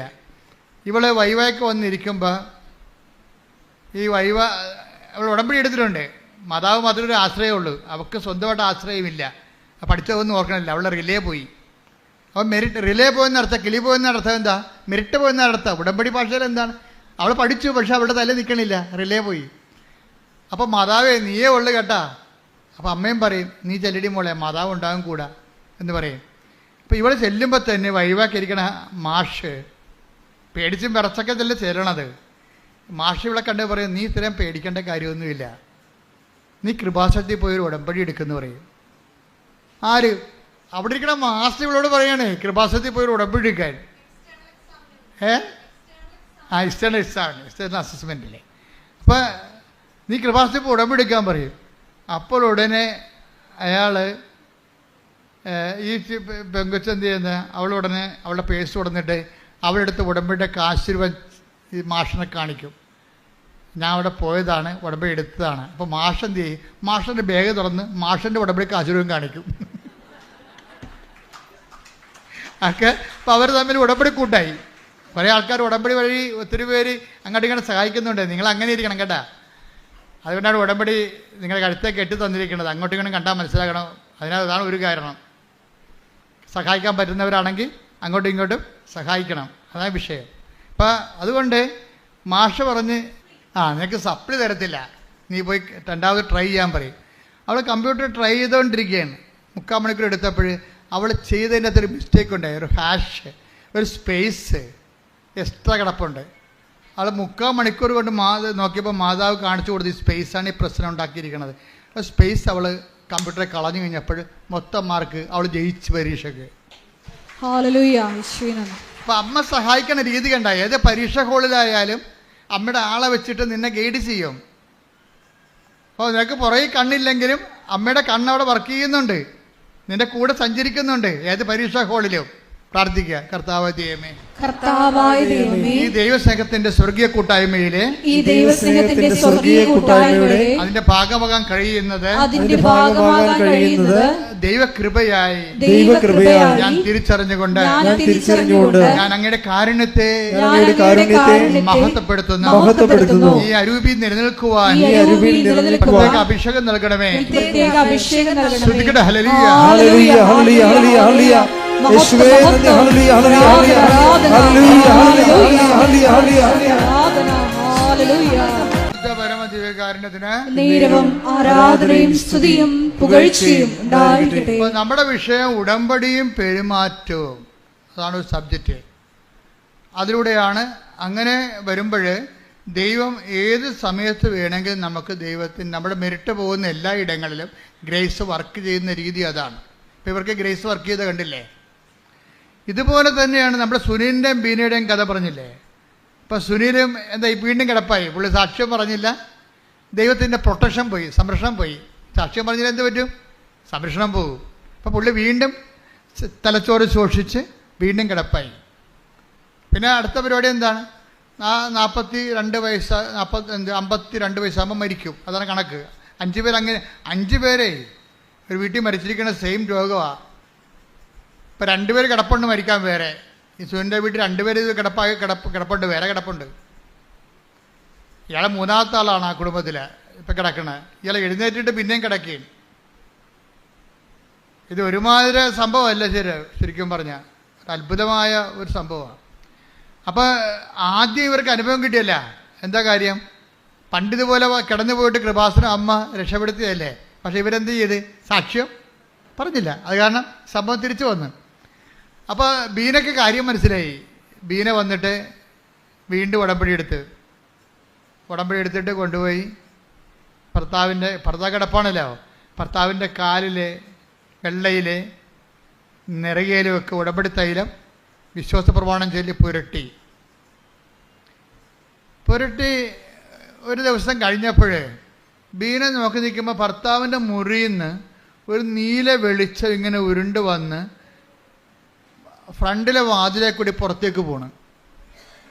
അപ്പോൾ ഇവൾ പൊളിച്ച് ഇതെന്ത് പരിപാടിയെന്ന്. ഇവൾ ഓടി മുറിയിലോട്ട് വന്നപ്പോൾ ഉണ്ട് ഭർത്താവ് നടന്നു തന്നെ. ഹല്ലേലൂയ, ഹല്ലേലൂയ, യേശുവേ നന്ദി. അപ്പം ഈ സുനില് പറഞ്ഞ എടീ ഇപ്പോൾ ഒരു സംഭവം നടന്നെടീ, മാതാവ് ഞാനിങ്ങനെ ഒരു അരമയക്കത്തിലായിരുന്നു. അപ്പം മാതാവ് വന്നിട്ട് എൻ്റെ 2 വെള്ളയും കൂടി കൂട്ടിവെച്ചിട്ട് കാലയിൽ ഒറ്റ അടി വെച്ച് തന്നു. എന്നിട്ട് അമ്മ പോയെന്ന് പറഞ്ഞു. അതോടുകൂടി എൻ്റെ അസുഖം മാറിയെന്ന് പറഞ്ഞു. അപ്പോൾ സുനിലിന് മനസ്സിലായി അമ്മ ഭാര്യയും ഭർത്താവും കൂടി വന്ന് മെനയെന്ന് സാക്ഷ്യം പറഞ്ഞിട്ടുണ്ട്. സാക്ഷ്യം എന്ന് പറഞ്ഞാൽ എന്താ? ശരിക്കും പറഞ്ഞാൽ ദൈവത്തിൻ്റെ മഹത്വം, ദൈവത്തിന് കൊടുക്കാനുള്ള മഹത്വം നമ്മൾ ദൈവത്തിന് കൊടുക്കണം, അല്ലെ കടക്കാരാകും. പക്ഷെ ദൈവം ക്ഷമിക്കുമെന്ന് ഉറപ്പായില്ലേ ഇപ്പം? അല്ലേ? നമ്മളാരും നശിച്ച് കാണാൻ ദൈവം ആഗ്രഹിക്കുന്നില്ല. സത്യമാർഗം സ്വീകരിക്കാൻ എന്ന് മാത്രമേ ഉള്ളൂ. നമ്മളാരും നശിച്ചരുതെന്നും, take the word of God, ആരും നശിച്ചു പോകരുതെന്നും. ശ്രുതിക്കട്ടെ, ഹല്ലേലൂയ, ഹല്ലേലൂയ, ഹല്ലേലൂയ, ഹല്ലേലൂയ. യേശുവേ നന്ദി, ഹല്ലേലൂയ, ഹല്ലേലൂയ, ഹല്ലേലൂയ, ഹല്ലേലൂയ, ഹല്ലേലൂയ, ഹല്ലേലൂയ, ഹല്ലേലൂയ. യേശുവേ സ്തുതി, യേശുവേ ആരാധന, ആരാധന, ആരാധന. 2 പത്രോസ് 3:9. 2 പത്രോസ് 3:9. കാലവിളംബത്തെക്കുറിച്ച് ചിലർ വിചാരിക്കുന്നത് പോലെ കർത്താവ് തന്റെ വാഗ്ദാനങ്ങൾ പാലിക്കുന്നതിൽ താമസം വരുത്തുന്നില്ല. ആരും നശിച്ചു പോകാതെ എല്ലാവരും അനുദപിക്കണമെന്ന് അവിടുന്ന് ആഗ്രഹിക്കുന്നത് കൊണ്ട് നിങ്ങളോട് ദീർഘക്ഷമ കാണിക്കുന്നുവെന്നേ ഉള്ളൂ. അതായത് ദൈവത്തിൻ്റെ ഒരു പ്രഖ്യാപിത നിലപാട് എന്താണ്? നമ്മളെ ശിക്ഷിക്കണമെന്നുള്ളതല്ല, പിന്നെ എന്താണ്? നമ്മളാരും നശിച്ചു പോകരുതെന്നാണ്. അതുകൊണ്ട് നമുക്ക് തിരിച്ചു വരാനുള്ള സമയങ്ങളുണ്ട് ശരിക്കും. അതുകൊണ്ട് ദീർഘക്ഷമ നമ്മൾ കാണിക്കണം ദൈവം നമ്മളോട്. നമ്മൾക്കിതുപോലുള്ള അനുഭവങ്ങൾ വരുമ്പോൾ, ഈ കൂടുതൽ അനുഭവങ്ങളിലേക്ക് നമ്മൾ വളർന്നു വരുമ്പോൾ എന്താ ഗുണമെന്നറിയാമോ? നമുക്ക് ഈ അനുഭവങ്ങളാണ് ശരിക്കും പറഞ്ഞാൽ പെരുമാറ്റങ്ങൾ തരുന്നത്. ദൈവത്തെക്കുറിച്ച് ഇപ്പോൾ സുനിലിനൊരു അനുഭവം കിട്ടി. ഇനി സുനിലിൻ്റെ ശരീരത്തിൽ 16 മുഴകളുണ്ട്. ഉടമ്പടി തൈലം തേച്ചപ്പോൾ ആ മുഴകളെല്ലാം അപ്രത്യക്ഷമാകുമ്പോൾ ഒക്കെ 3 അവശേഷിച്ച്. ഇപ്പം സുനിൽ എന്താ പറയണത്? ഞാൻ ഈ 3 വേണ്ടി ആശുപത്രി പോകത്തില്ല. എന്താ കാര്യം? എൻ്റെ അമ്മ എന്നെ സുഖപ്പെടുത്തിക്കൊള്ളു. അപ്പം മുഴ കണ്ടിട്ട് അന്താളിക്കണില്ല. അതിനോട് ഒരു സൗമ്യത കാണിക്കണേ അദ്ദേഹം. എന്നുവെച്ചാൽ സഹിക്കുന്ന സ്നേഹത്തിൻ്റെ കൂടെ, സഹിക്കുന്ന സ്നേഹം എന്താണ്? ക്ഷമയാണ്. സൗമ്യത എന്ന് പറയുന്നത് എന്താ? സഹിക്കുന്ന സ്നേഹത്തിൻ്റെ കൂടെ പ്രത്യാശ കയറുമ്പോഴാണ് സൗമ്യത ഉണ്ടാകണത്. സൗമ്യത എന്ന് പറയുന്നത് ഒരു കോമ്പൗണ്ടായിട്ടോ ഒരു പല പല പുണ്യങ്ങളുടെ ഒരു കോമ്പൗണ്ടാണ്. സഹിക്കുന്ന സ്നേഹമാണ് ബേസ്മെൻറ്റ്. ആ സ്നേഹത്തിൻ്റെ കൂടെ സഹനം കയറുമ്പോൾ ആ ക്ഷമ. ഞാൻ ക്ഷമിച്ചിരിക്കണം എന്ന് വെച്ച് കഴിഞ്ഞാൽ എൻ്റെ അർത്ഥം എന്താണ്? എനിക്ക് നിന്നോട് സ്നേഹമുണ്ട്, എൻ്റെ സ്നേഹം കാരണം ഞാൻ നിന്നെ സഹിച്ചിരിക്കുന്നു എന്നതിൻ്റെ അർത്ഥം. അതാ ക്ഷമ. അതായത് എനിക്ക് സ്നേഹം നിന്നോടുണ്ട്, സ്നേഹം കാരണം ഞാൻ നിന്നെ സഹിച്ചിരിക്കുന്നു. അതിൻ്റെ പേരെന്താണ്? ക്ഷമിച്ചിരിക്കുന്നു എന്നാണ്. അപ്പം ക്ഷമയെന്ന് പറഞ്ഞാൽ എന്താണ്? സ്നേഹം പ്ലസ് സഹനമാണ് ക്ഷമ. നിങ്ങൾക്ക് സ്നേഹം ഉണ്ടെങ്കിലും സഹിക്കാൻ തയ്യാറാകണം. ദൈവം ക്ഷമയുള്ളവനാണെന്ന് പറഞ്ഞു കഴിഞ്ഞാൽ, കരുണയുള്ളവനാണെന്നൊക്കെ പറഞ്ഞു കഴിഞ്ഞാൽ, അത് പറയണമെങ്കിൽ നമുക്കെന്താ മുടക്ക്? പറഞ്ഞാൽ പോരെ. പക്ഷേ കർത്താവ് പറയും, എനിക്ക് മുടക്കുണ്ട്. എനിക്ക് നിങ്ങളുടെ സ്നേഹമാണെന്ന് പറഞ്ഞാൽ ഞാൻ ആ സ്നേഹത്തെ സാധൂകരിക്കാൻ വേണ്ടി ഞാൻ സഹിച്ചിട്ടുണ്ട്. അതാണ് ദൈവം ക്ഷമിച്ചിരിക്കുന്നത്. അത് ക്ഷമയാണല്ല. കുരിശിൻ്റെ അവസാനം പറയുന്നത് എന്താണ്? പിതാവേ, അവർ ചെയ്യുന്ന എന്തെന്ന് അവരറിയുന്നില്ല, അവരോട്. കുരിശിൻ്റെ ക്ഷമയാണ്. ആ ക്ഷമ നമുക്ക് തരണേ എന്താണ്? ആ ക്ഷമ നമുക്ക് കിട്ടാനുള്ള ശിക്ഷ പുള്ളിക്കാരൻ വാങ്ങിച്ചെന്നാണ് ഈ പറയണത്. വീട്ടിലെ നമുക്ക് കിട്ടാനുള്ള പാപത്തിൽ കിട്ടാനുള്ള ശിക്ഷ അങ്ങേര് ശരീരത്തിൽ വാങ്ങിച്ചു. അതുകൊണ്ട് എന്താണ്? അങ്ങേര് നമുക്ക് വേണ്ടി സഹിച്ചു. സ്നേഹത്തിൻ്റെ കൂടെ സഹനം വരുമ്പോഴാണ് സഹിക്കുന്ന സ്നേഹം ഉണ്ടാകുന്നത്. ഈ സഹിക്കുന്ന സ്നേഹമാണ് ക്ഷമ. അപ്പം ക്ഷമയെന്ന് പറയുമ്പോൾ സഹിക്കണം, അല്ലാതെ ക്ഷമ എന്ന് പറഞ്ഞൊരു കാര്യമില്ല. ചില ആൾക്കാർ പറഞ്ഞേ, ഞാൻ ക്ഷമിച്ചിരിക്കുന്നു പക്ഷെ ഞാൻ മറക്കത്തില്ല. അടി മോദത്തിൽ കൊടുക്കേണ്ടതാണ് അവൻ്റെ. എന്താ കാര്യം? ക്ഷമിച്ചാൽ ദൈവം മറക്കും. ക്ഷമിച്ചെന്ന് വെച്ചാൽ പിന്നെ അതിനെക്കുറിച്ച് ഓർക്കത്തില്ല. ഓർത്ത് കഴിഞ്ഞാൽ നമ്മുടെ മോന്ത മാറും.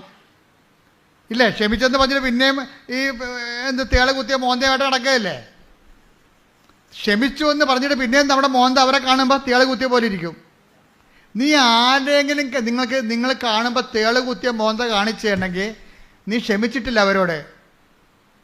അതാ വിഷയം. കാര്യം എന്താണ്? സഹിക്കാൻ നീ തയ്യാറല്ല. കാര്യം ക്ഷമയെന്ന് പറഞ്ഞാൽ എന്താണ്? സഹിക്കുന്ന സ്നേഹമാണ്.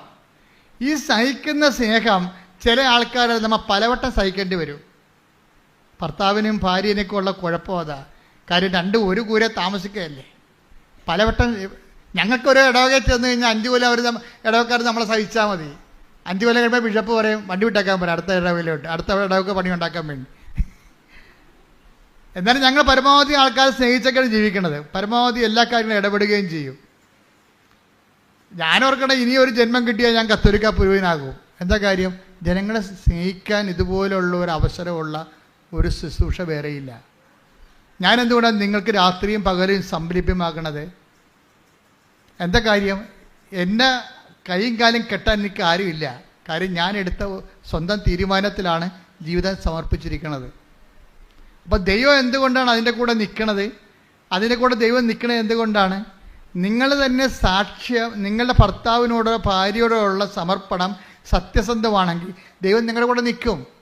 ഈ ഡൈവേഴ്സിൻ്റെ ആവശ്യം വരത്തില്ല. ഇപ്പോഴെന്ന് വെച്ചാൽ ഈ ഡൈവേഴ്സ് ഒത്തിരി വരുന്നുണ്ടല്ലോ ഇങ്ങനെ വരുന്നത്. അതിൻ്റെ കാര്യം അവർക്ക് വിശ്വാസം ഇല്ലാത്തത് കൊണ്ടാണ്. വിശ്വാസമുള്ളവർ ആരും ഡൈവേഴ്സ് ആകുന്നില്ല. എത്ര പേരാണ്? അപ്പോൾ നമ്മൾ പറയുമ്പോൾ ഒരു 100 പേരെ കല്യാണം കഴിപ്പിച്ച 10 പേരാണ് ഇങ്ങനെയുള്ള ഡൈവേഴ്സിലേക്ക് വരണം. അത് പറയണ സാവരജംഗ വസ്തുക്കൾക്ക് വേണ്ടിയോ അല്ലെങ്കിൽ ജോലി സംബന്ധമായ കാര്യങ്ങൾക്ക് വേണ്ടി, ദൈവത്തിൻ്റെ മുമ്പിൽ പട്ടിക്കാട്ടത്തിൻ്റെ വില പോലും ഇല്ലാത്ത കാര്യങ്ങൾക്ക് വേണ്ടിയാണ് നിങ്ങൾ ദൈവത്തിൽ നിന്ന് അകന്ന് പോകണത്. ശരിക്കും പറഞ്ഞാൽ ഡൈവേഴ്സ് എന്ന് വെച്ചാൽ ദൈവമായിട്ട് ഇപ്പോൾ ഡൈവേഴ്സ് ചെയ്ത് പോവുകയാണ്, അല്ലാതെ ഭർത്താവുമായിട്ട് നമുക്ക് ഡൈവേഴ്സ് ചെയ്യാൻ പറ്റത്തില്ല. ഭർത്താവുമായിട്ട് മാത്രമോ ഭാര്യയുമായിട്ട് മാത്രമോ ഡൈവേഴ്സ് ചെയ്യാൻ പറ്റത്തില്ല. അതുകൊണ്ട് നീ എങ്ങനെ അധപ്പതിച്ചു എന്ന് നോക്കണമെന്ന് പറഞ്ഞിട്ടുണ്ട്. Take the bed of God. വെളിപ്പാടിൻ്റെ പുസ്തകം എടുത്ത് നീ എവിടെ നിന്നാണ് അധപ്പതിച്ചതെന്ന് നോക്കണം. എന്ത് വിഷയം പറഞ്ഞാണ് നീ അധപ്പതിച്ചതെന്ന് നോക്കണമെന്ന്. ശ്രദ്ധിക്കട്ടെ. ഹല്ലേലൂയ ഹല്ലേലൂയ ഹല്ലേലൂയ ഹല്ലേലൂയ. യേശുവേ നന്ദി. ഹല്ലേലൂയ ഹല്ലേലൂയ.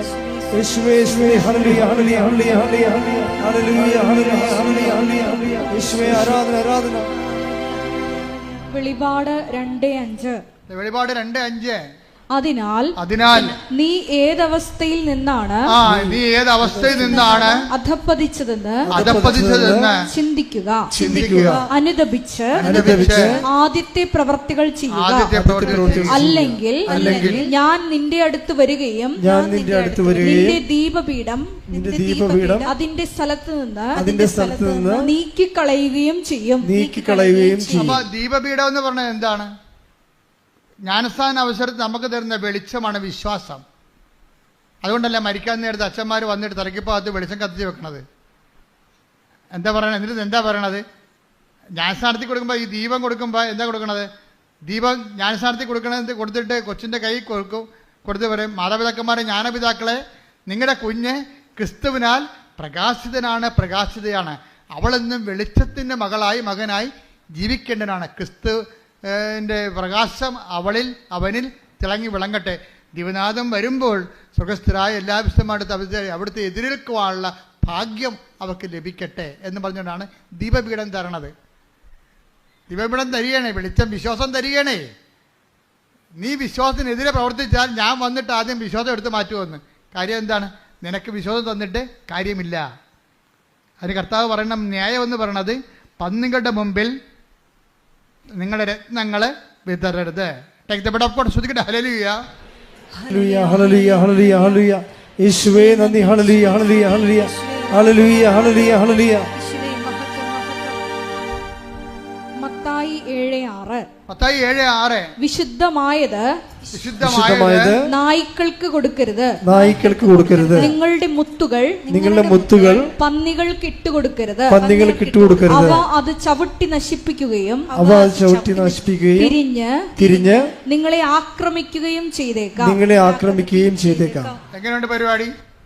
ഇതെല്ലാം കർത്താവ് മുൻകൂട്ടി കണ്ടിട്ടുണ്ട്. ഒന്നിനു വായിച്ചത് വിശുദ്ധമായത് നായ്ക്കൾക്ക് കൊടുക്കരുത്. ഇപ്പൊ ജ്ഞാനസ്ഥമായാലും വിശുദ്ധ വിവാഹമായാലും ഇതാരാണ്? നായ്ക്കൾക്ക് കൊടുക്കരുത്. കൊടുത്തുള്ള അവസ്ഥ എന്താ? അതിൻ്റെ എന്ത് ചെയ്യുന്ന പറഞ്ഞാൽ അത് ചവിട്ടി മെതിക്കും. കാര്യം അമ്മ പറയണത്, അമ്മായിമ്മ പറഞ്ഞാൽ കേട്ടിട്ട് കൂതാശയെ ചവിട്ടി മെതിക്കും. അതാ വിഷയം. ചിലപ്പോൾ കാശിൻ്റെ പ്രശ്നമാകാം, ചിലപ്പോൾ ജോലി പ്രശ്നമാകാം. അപ്പോൾ ചില ആൾക്കാർ കല്യാണം കഴിക്കുന്നത് വിശുദ്ധമായി ഒന്നിച്ച് ജീവിക്കാനല്ല, അമേരിക്ക PR കിട്ടാനാണ്. അതിൽ ദൈവം കഴിച്ച് ട്രംപ് വന്നിട്ടുണ്ട്, എല്ലാത്തിനും പണിയായിട്ടുണ്ട്. അത് ഞാൻ ഗുണമായിട്ട് പറയുകയല്ല, പക്ഷേ ആൾക്കാരെല്ലാം പിരിഞ്ഞു നിൽക്കുന്നതിൻ്റെ പിന്നിലുള്ള എല്ലാം. ഇപ്പോൾ ഇന്നലെ ഒരു കേസുണ്ടായി ഇവിടെ. അവർക്ക് ഇറ്റലി പോകണം. ഇറ്റലി പോകുമ്പോൾ ഒരു സ്പോർട്സ് താരമാണ്, അടിപൊളി സാക്ഷ്യം, നിന്ന് കത്തി പറയും. അവിടെ പേര് ജിൻസി എന്നാണ്. ജിൻസിയുടെ സാക്ഷ്യം ഇതാണ്: ജിൻസിയുടെ ഭർത്താവ് മസ്കറ്റിൽ എവിടെയാണ്, ഭാര്യ ഇറ്റലിയിൽ. അപ്പോൾ ഇറ്റലി പോകണം അവൾക്ക്. ഇറ്റലി പോകേണ്ടി വന്നപ്പോൾ ഇറ്റലിക്കാരും യൂറോപ്പിലൊക്കെ നിയമമുണ്ട്. എന്താ കാര്യം? നിങ്ങളുടെ മാരിറ്റൽ സ്റ്റാറ്റസ് കാണിക്കണം. മാരിറ്റൽ സ്റ്റാറ്റസ് കാണിക്കുമ്പോൾ അവർ അവിടെ ഉണ്ടെങ്കിൽ, ഈ ഭർത്താവിനെ കൂടി ഇറ്റലി കൊണ്ടുപോകാൻ വേണ്ടിയാണ് ഇവരിപ്പോൾ ഇറ്റലി പോണത്. പക്ഷെ അങ്ങനെ ഒരാളെ കൊണ്ടുവരാൻ സാധ്യത ഉണ്ടെങ്കിൽ അവർ വിസ തരത്തില്ല. അപ്പോൾ ഏജൻസി പറഞ്ഞത് എന്താണെന്ന് അറിയാമോ? ഏജൻസി പറഞ്ഞത് നിങ്ങൾ ഡൈവേഴ്സ് ആണെന്നൊരു രേഖ ഉണ്ടാക്കാൻ പറഞ്ഞു. അപ്പം കുറേ പേപ്പട്ടികൾ, ഞാൻ പറഞ്ഞില്ലേ, നിങ്ങളുടെ മുത്തുകൾ പന്നികളുടെ മുമ്പിൽ വിതറെന്ന് കർത്താവ് പറഞ്ഞില്ലേ. അപ്പോൾ നിങ്ങളോർക്കും ജോസഫച്ച എന്തിനാ ഇങ്ങനെയൊക്കെ മോശം വാക്ക് ഉപയോഗിക്കണം? ജോസഫച്ച ഉപയോഗിച്ചത് അങ്ങനെ ഉപയോഗിച്ച കാര്യമാണ്. നിങ്ങളുടെ മുത്തുകൾ പന്നികളുടെ മുമ്പിൽ വിതറരുത്. എന്താ കാര്യം? കൂദാശ എന്തുമാത്രം ബലമായിട്ടാണ് ദൈവം കാണുന്നത് ദൈവാനുഗ്രഹത്തെ. അത് അർഹതയില്ലാത്ത ആൾക്കാർ കൊടുത്തു കഴിഞ്ഞാൽ അവർ ഏജൻസി പറയുമ്പോൾ ഡൈവേഴ്സ് ആകും. ദൈവം യോജിപ്പിച്ചത് ഏജൻസി വേർപെടുത്തി. എങ്ങനെയുണ്ട് പരിപാടി? പക്ഷേ ജിൻസി ഇത്തിരി കൂടിയ ക്രിസ്ത്യാനിയാണ്. ജിൻസി പറയുന്നത് ആ അഭ്യാസം നടക്കത്തില്ലെന്ന് പറയും.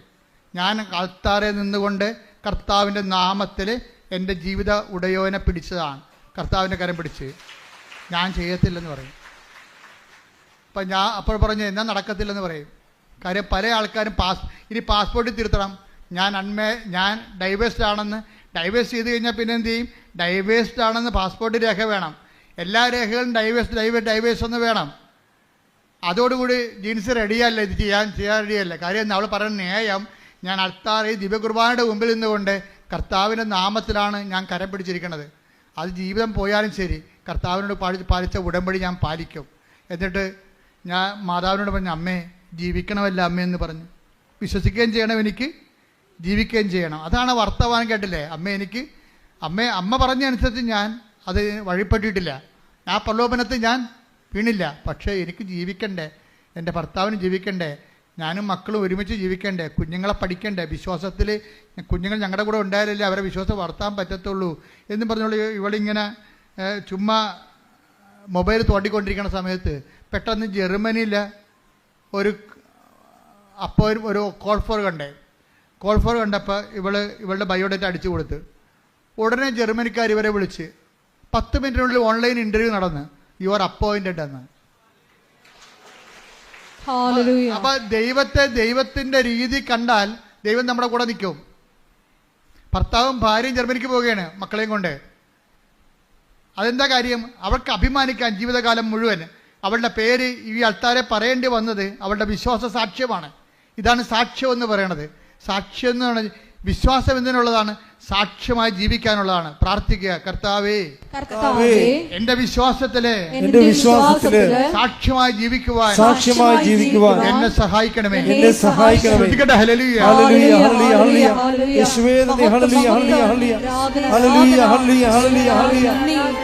പരമദിവ്യകാരുണ്യത്തിന് ആരാധനയും സ്തുതിയും പുകഴ്ചയും ഉണ്ടായിരിക്കട്ടെ. എൻ്റെ പ്രിയപ്പെട്ടവരെ, നമ്മൾ കർത്താവ് നമ്മളോട് സംസാരിച്ചുകൊണ്ടിരിക്കുകയാണ്. നിങ്ങൾ ഓർക്കേണ്ടത്, ഇപ്പം ഈ ജിൻസിയുടെ കാര്യം തന്നെ എടുക്കാം. ജിൻസി എന്തുകൊണ്ടാണ് ഡൈവേഴ്സ് ചെയ്യണം, രേഖ ഉണ്ടാക്കണമെന്ന് പറഞ്ഞപ്പോൾ രേഖ ഉണ്ടാക്കാതെ എന്നിട്ട് കർത്താവിനോട് അവളോട് സംസാരിച്ചു. അമ്മ പറഞ്ഞ വചനമനുസരിച്ച് അവൻ പറഞ്ഞ പോലെ ഞാൻ ചെയ്തിട്ടുണ്ട്, ഉടമ്പടിയിലാണ് ഞാൻ. പക്ഷേ എൻ്റെ കുഞ്ഞുങ്ങൾക്ക് ജീവിക്കണ്ടേ, അവരെ വിശ്വാസം പഠിപ്പിക്കണ്ടേ. അപ്പം അതും ദൈവത്തിന് മനസ്സിലാകും. അതാണ് സെക്കൻഡുകൾക്കുള്ള മറുപടിയാണ്. സെക്കൻഡുകൾക്കുള്ള മറുപടിയാണ്. എന്നിട്ട് ജിൻസി എന്തുകൊണ്ടാണ് പതറാതിരുന്നത്? ഇത്രയും വലിയ ക്ഷോഭം, നിങ്ങളെ പിരിഞ്ഞ് വേദ്യരേഖ ഉണ്ടാക്കണം എന്ന് പറഞ്ഞപ്പോൾ എന്തുകൊണ്ടാണ് ഇവൾ അതിനെ സൗമ്യമായി നേരിട്ടത്? അതിൻ്റെ കാര്യമാണ് മുൻകാല അനുഭവങ്ങൾ. നമുക്ക് ദൈവം മുൻകാല അനുഭവങ്ങൾ തരുന്നത് ഈ വർത്തമാന കാലത്ത് നിങ്ങൾക്ക് വിശ്വാസത്തിൽ ഒരു പരീക്ഷണം ഉണ്ടാകുമ്പോൾ അതിനെ പ്രതിരോധിക്കാൻ വേണ്ടിയാണ് മുൻകാല അനുഭവങ്ങൾ. അതായത് എപ്പോഴും നിങ്ങൾ ചെയ്യണം, എന്തെങ്കിലും ഒരു പ്രശ്നം ഉണ്ടാകുമ്പോൾ കർത്താവ് ചോദിക്കും, നിങ്ങൾ എന്തിനാണ് അപ്പം ഇല്ലാത്തതിനെക്കുറിച്ച് ഉത്കണ്ഠപ്പെടുന്നത്? അഞ്ചപ്പം കൊണ്ട് 5000 പേര് തീറ്റിപ്പോറ്റിയപ്പോൾ എത്ര കൂട്ടാൻ നിറയെ നിങ്ങൾ ശേഖരിച്ചു. കണ്ട, പഴയ കാലം കിടക്കാൻ പറഞ്ഞിരിക്കുകയാണ്. ശ്രദ്ധിക്കട്ടെ, ഹല്ലേലൂയ, take the bed of God. ശ്രദ്ധിക്കട്ടെ, ഹല്ലേലൂയ, ഹല്ലേലൂയ, ഹല്ലേലൂയ, ഹല്ലേലൂയ, ഹല്ലേലൂയ. യേശുവേ നന്ദി, യേശുവേ സ്തുതി. ഹല്ലേലൂയ, ഹല്ലേലൂയ, ഹല്ലേലൂയ, ഹല്ലേലൂയ, ഹല്ലേലൂയ. മർക്കോസ് 8:17. മർക്കോസ് 8:17. ഇത് മനസ്സിലാക്കിയ യേശു അവരോട് പറഞ്ഞു. ഇത് മനസ്സിലാക്കിയ യേശു അവരോട് പറഞ്ഞു, നിങ്ങൾ അപ്പമില്ലാത്തതിനെ കുറിച്ച് എന്തിന് തർക്കിക്കുന്നു? നിങ്ങൾ അപ്പമില്ലാത്തതിനെ കുറിച്ച് എന്തിന് തർക്കിക്കുന്നു? ജോലി ഇല്ലാത്തതിനെ കുറിച്ച് അങ്ങോട്ടും ഇങ്ങോട്ടും എന്തിനാ തർക്കിക്കണത്? അല്ലേ? അപ്പൊ ഇങ്ങനെ ഓരോ വിഷയം ഇല്ലാത്തതിനെ കുറിച്ച് എന്തിന് തർക്കിക്കുന്നു? പറ. ഇനിയും നിങ്ങൾ മനസ്സിലാക്കുകയും ഗ്രഹിക്കുകയും ചെയ്യുന്നില്ലേ? നിങ്ങളുടെ ഹൃദയങ്ങൾ മന്ദീഭവിച്ചിരിക്കുന്നുവോ? കണ്ണുണ്ടായിട്ടും നിങ്ങൾ കാണുന്നില്ലേ? ചെവിയുണ്ടായിട്ടും നിങ്ങൾ കേൾക്കുന്നില്ലേ? നിങ്ങൾ ഓർമ്മിക്കുന്നില്ലേ? അഞ്ചപ്പം ഞാൻ 5000 പേർക്കായി ഭാഗിച്ചപ്പോൾ ശേഷിച്ച കഷണങ്ങൾ നിങ്ങൾ എത്ര കുട്ട നിറച്ചെടുത്തു? 12 എന്ന് അവർ മറുപടി പറഞ്ഞു. 12 എന്ന് അവർ മറുപടി പറഞ്ഞു. ഏഴപ്പം 4000 പേർക്ക് വീതിച്ചപ്പോൾ മിച്ചം വന്ന കഷ്ണങ്ങൾ നിങ്ങൾ എത്ര കുട്ട എടുത്തു? 7 എന്നവർ മറുപടി പറഞ്ഞു. അവൻ ചോദിച്ചു എന്നിട്ടും നിങ്ങൾ ഗ്രഹിക്കുന്നില്ലേ? അതായത് ഒരു വിഷയം ഉണ്ടാകുമ്പോൾ പഴയ അനുഭവങ്ങളുടെ ഫയലെടുക്കണമെന്ന് ഈശോ പറയണത്. നിങ്ങൾ ഇതിനേക്കാൾ കഴിഞ്ഞ ദിവസം ഇന്നലെ ഒരു ദിവസം ഒരു മജിസ്ട്രേറ്റ് എന്നെ വിളിച്ചു. അവർ ഡെലിവറി കഴിഞ്ഞിട്ട് എന്നെ വിളിച്ചതാണ്. വിളിച്ചു കഴിഞ്ഞപ്പോൾ കുറച്ച് വിഷമങ്ങളൊക്കെ എന്നോട് പറഞ്ഞു. അപ്പോൾ ഞാൻ പറഞ്ഞു, മകളെ, ഇതിനേക്കാൾ വലിയ പ്രയാസങ്ങളിലൂടെയാണ് നിങ്ങളുടെ കുടുംബം കടന്നു പോയത്. ഇന്ന് എത്രയോ വലിയ ഭാഗ്യം കിട്ടി. അപ്പോൾ ആ ദൈവം തന്നെ ഇപ്പോഴും ജീവിച്ചിരിക്കണം. ഇപ്പോൾ ഈ പ്രശ്നമൊക്കെ ഇപ്പോൾ പെട്ടെന്ന് തീരും. കാര്യം എന്താണ്? കഴിഞ്ഞ കാര്യങ്ങളെക്കുറിച്ച് ഓർക്കാൻ. ഉടനെ എൻ്റെ വാട്സപ്പിൽ അവരിങ്ങനെ കുറേ കർത്താവിനെ സ്തുതിച്ചുകൊണ്ട് കുറേ വചനങ്ങളുടെ പ്രാർത്ഥന കിട്ടും. എന്താ കാര്യം? ഞാൻ പറഞ്ഞ സത്യമാണ്. അവർക്ക് എന്ത് കിട്ടി? പ്രത്യാശ കിട്ടി. കഴിഞ്ഞ കാലങ്ങളിൽ അവരെ സഹായിച്ച കർത്താവ് തന്നെയാണ് ഇന്നും ജീവിച്ചിരിക്കുന്നത്. അത്രയും പ്രശ്നങ്ങൾ ഇന്നില്ല. ഇപ്പം ഇന്നുണ്ടായിരുന്ന പ്രശ്നങ്ങൾ കഴിഞ്ഞ കാലങ്ങളിൽ എന്നെ സഹായിച്ച കർത്താവ് ഇന്ന് എന്നെ സഹായിക്കും എന്നുള്ള ബോധ്യം കിട്ടി. കൈയടിക്കട്ടെ, ശ്രദ്ധിക്കട്ടെ.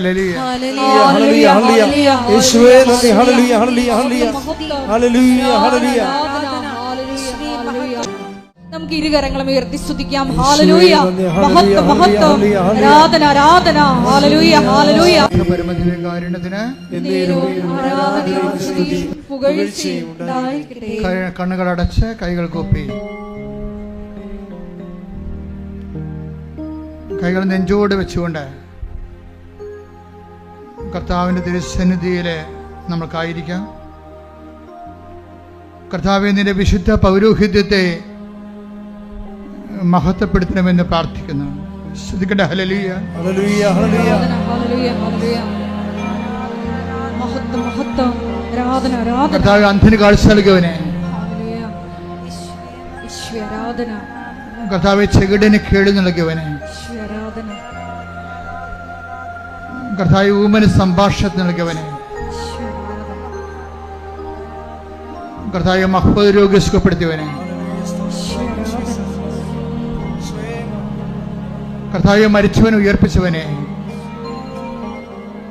കർത്താവെ, നിന്റെ തിരുനാമത്തിന് സ്തോത്രം ചെയ്യുന്നു. കർത്താവെ, കർത്താവെ, നിന്റെ തിരുമുറിവാടുന്ന വലതുകരം, അണിപ്പിടുതാറുന്ന അത്ഭുതകരം അങ്ങയുടെ മക്കളുടെ ശിരസിൽ വെക്കണമെന്ന് പ്രാർത്ഥിക്കുന്നു. അടിപ്പിണർ പോലെ, വൈതാക്കാലം പോലെ ദൈവികമായ ശക്തി ആന്തരിക അവയവങ്ങളിലേക്ക് പ്രവേശിക്കട്ടെ. മാരക രോഗങ്ങൾ, തീരാവേദികൾ യേശുക്രിസ്തു നാമത്തിൽ മാറിപ്പോകട്ടെ. ശ്രദ്ധിക്കട്ടെ. നിങ്ങൾ അഭിഷേകത്തിനെയും വിഷം ശ്രദ്ധിച്ചുകൊണ്ടേ ഇരിക്കുക. അച്ഛൻ നിങ്ങളുടെ ജീവിതത്തിൻ്റെ മേഖലകൾ, ജോലിയില്ലാത്തവർ, വീടില്ലാത്തവർ, വഴിയില്ലാത്തവർ, കുടുംബങ്ങളെക്കുറിച്ചും കുഞ്ഞുങ്ങളെക്കുറിച്ചും വേദന അനുഭവിക്കുന്നവർ, പലതരത്തിലുള്ള സാങ്കേതിക സംഘർഷാത്മകമായ ജീവിത കുടുംബ സാഹചര്യം ഉള്ളവർക്കെല്ലാം വേണ്ടി പ്രാർത്ഥിക്കുന്ന സമയമാണ്. കർത്താവേ, നിന്റെ ഉന്നതമായ നാമത്തിൽ സ്വന്തം ചെയ്യുന്ന കർത്താവേ, നിന്റെ വിശുദ്ധ പൗരോഹിത്യത്തെ മഹത്വപ്പെടുത്തണമേ. കർത്താവേ, നീ ഏത് ഭവനത്തിൽ പ്രവേശിക്കുമ്പോഴും ആ ഭവനത്തിന് സമാധാനം ആശംസിക്കുന്ന നടത്തുന്ന കർത്താവേ, ഭവനത്തെ കർത്താവേ, നിന്റെ നാമത്തിൽ ഞങ്ങൾ ഈ ഭവനങ്ങൾക്ക് സമാധാനം ആശംസിക്കുന്നു. ഓൺലൈനിൽ പ്രാർത്ഥിക്കുന്നവരെ അങ്ങ് ഏറ്റെടുക്കണ പ്രാർത്ഥിക്കുന്നു.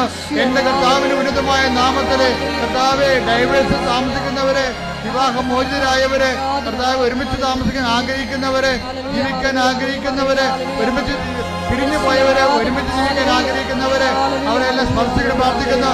മക്കളില്ലാത്തവരെ, ഗർഭസ്ഥ ശുദ്ധികൾക്ക് ഹൃദയത്തിന് ദ്വാരവും ആന്തരിക വൈകല്യങ്ങളും ഉള്ളവരെ കർത്താവെ സ്പർശിക്കണമെന്ന് പ്രാർത്ഥിക്കുന്നു. ഇവിടെ കഴിയുന്ന പോലെ കർത്താവെ, അസ്ഥിപഞ്ചങ്ങളുടെ വേദന, കിഡ്നികളിലെ രോഗങ്ങള്, പാങ്ക്രിയാസ് കല്ലുകള്, ആമാശയത്തിന് കട്ടിയില്ലാതിരിക്കുകയും ഇടിഞ്ഞു പോകുന്ന അവസ്ഥകൾ, ഗർഭാശയത്തിന് കട്ടിയില്ലാതിരിക്കുകയും ഇടിഞ്ഞു പോകുന്ന അവസ്ഥകൾ, അൾസർ രോഗങ്ങൾ, എപ്പിലെപ്സി രോഗങ്ങൾ, പിച്ച് രോഗങ്ങൾ, പിസ്റ്റുല രോഗങ്ങൾ യേശു ക്രിസ്തുവിന്റെ നാമത്തില് മാറിപ്പോകട്ടെ.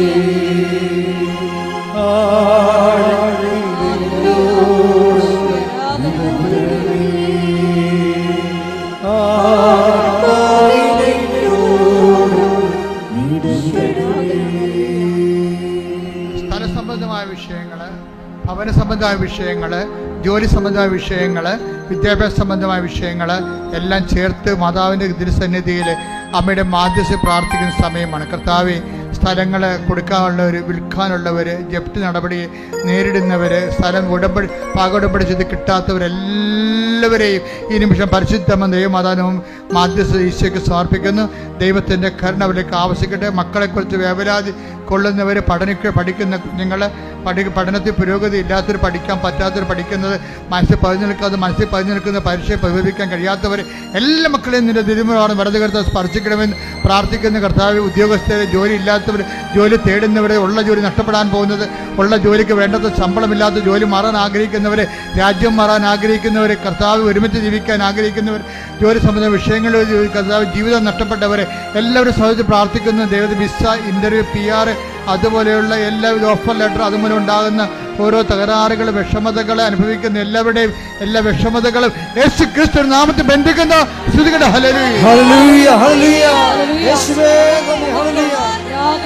ഒരു നിമിഷം നമുക്ക് മൗനമായിട്ട് പ്രാർത്ഥിക്കാം.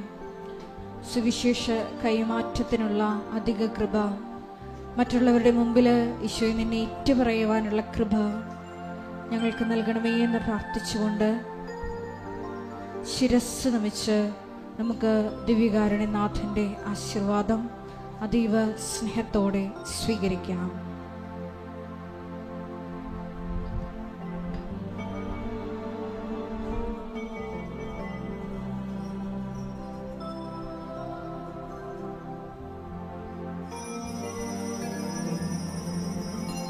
പരിശുദ്ധ പരമമാ ദിവ്യകാരുണ്യമേ,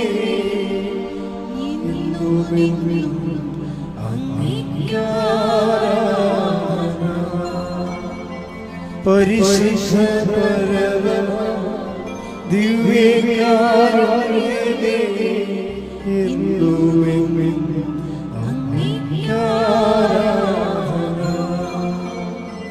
പരിശുദ്ധ പരമമാ ദിവ്യകാരുണ്യമേ,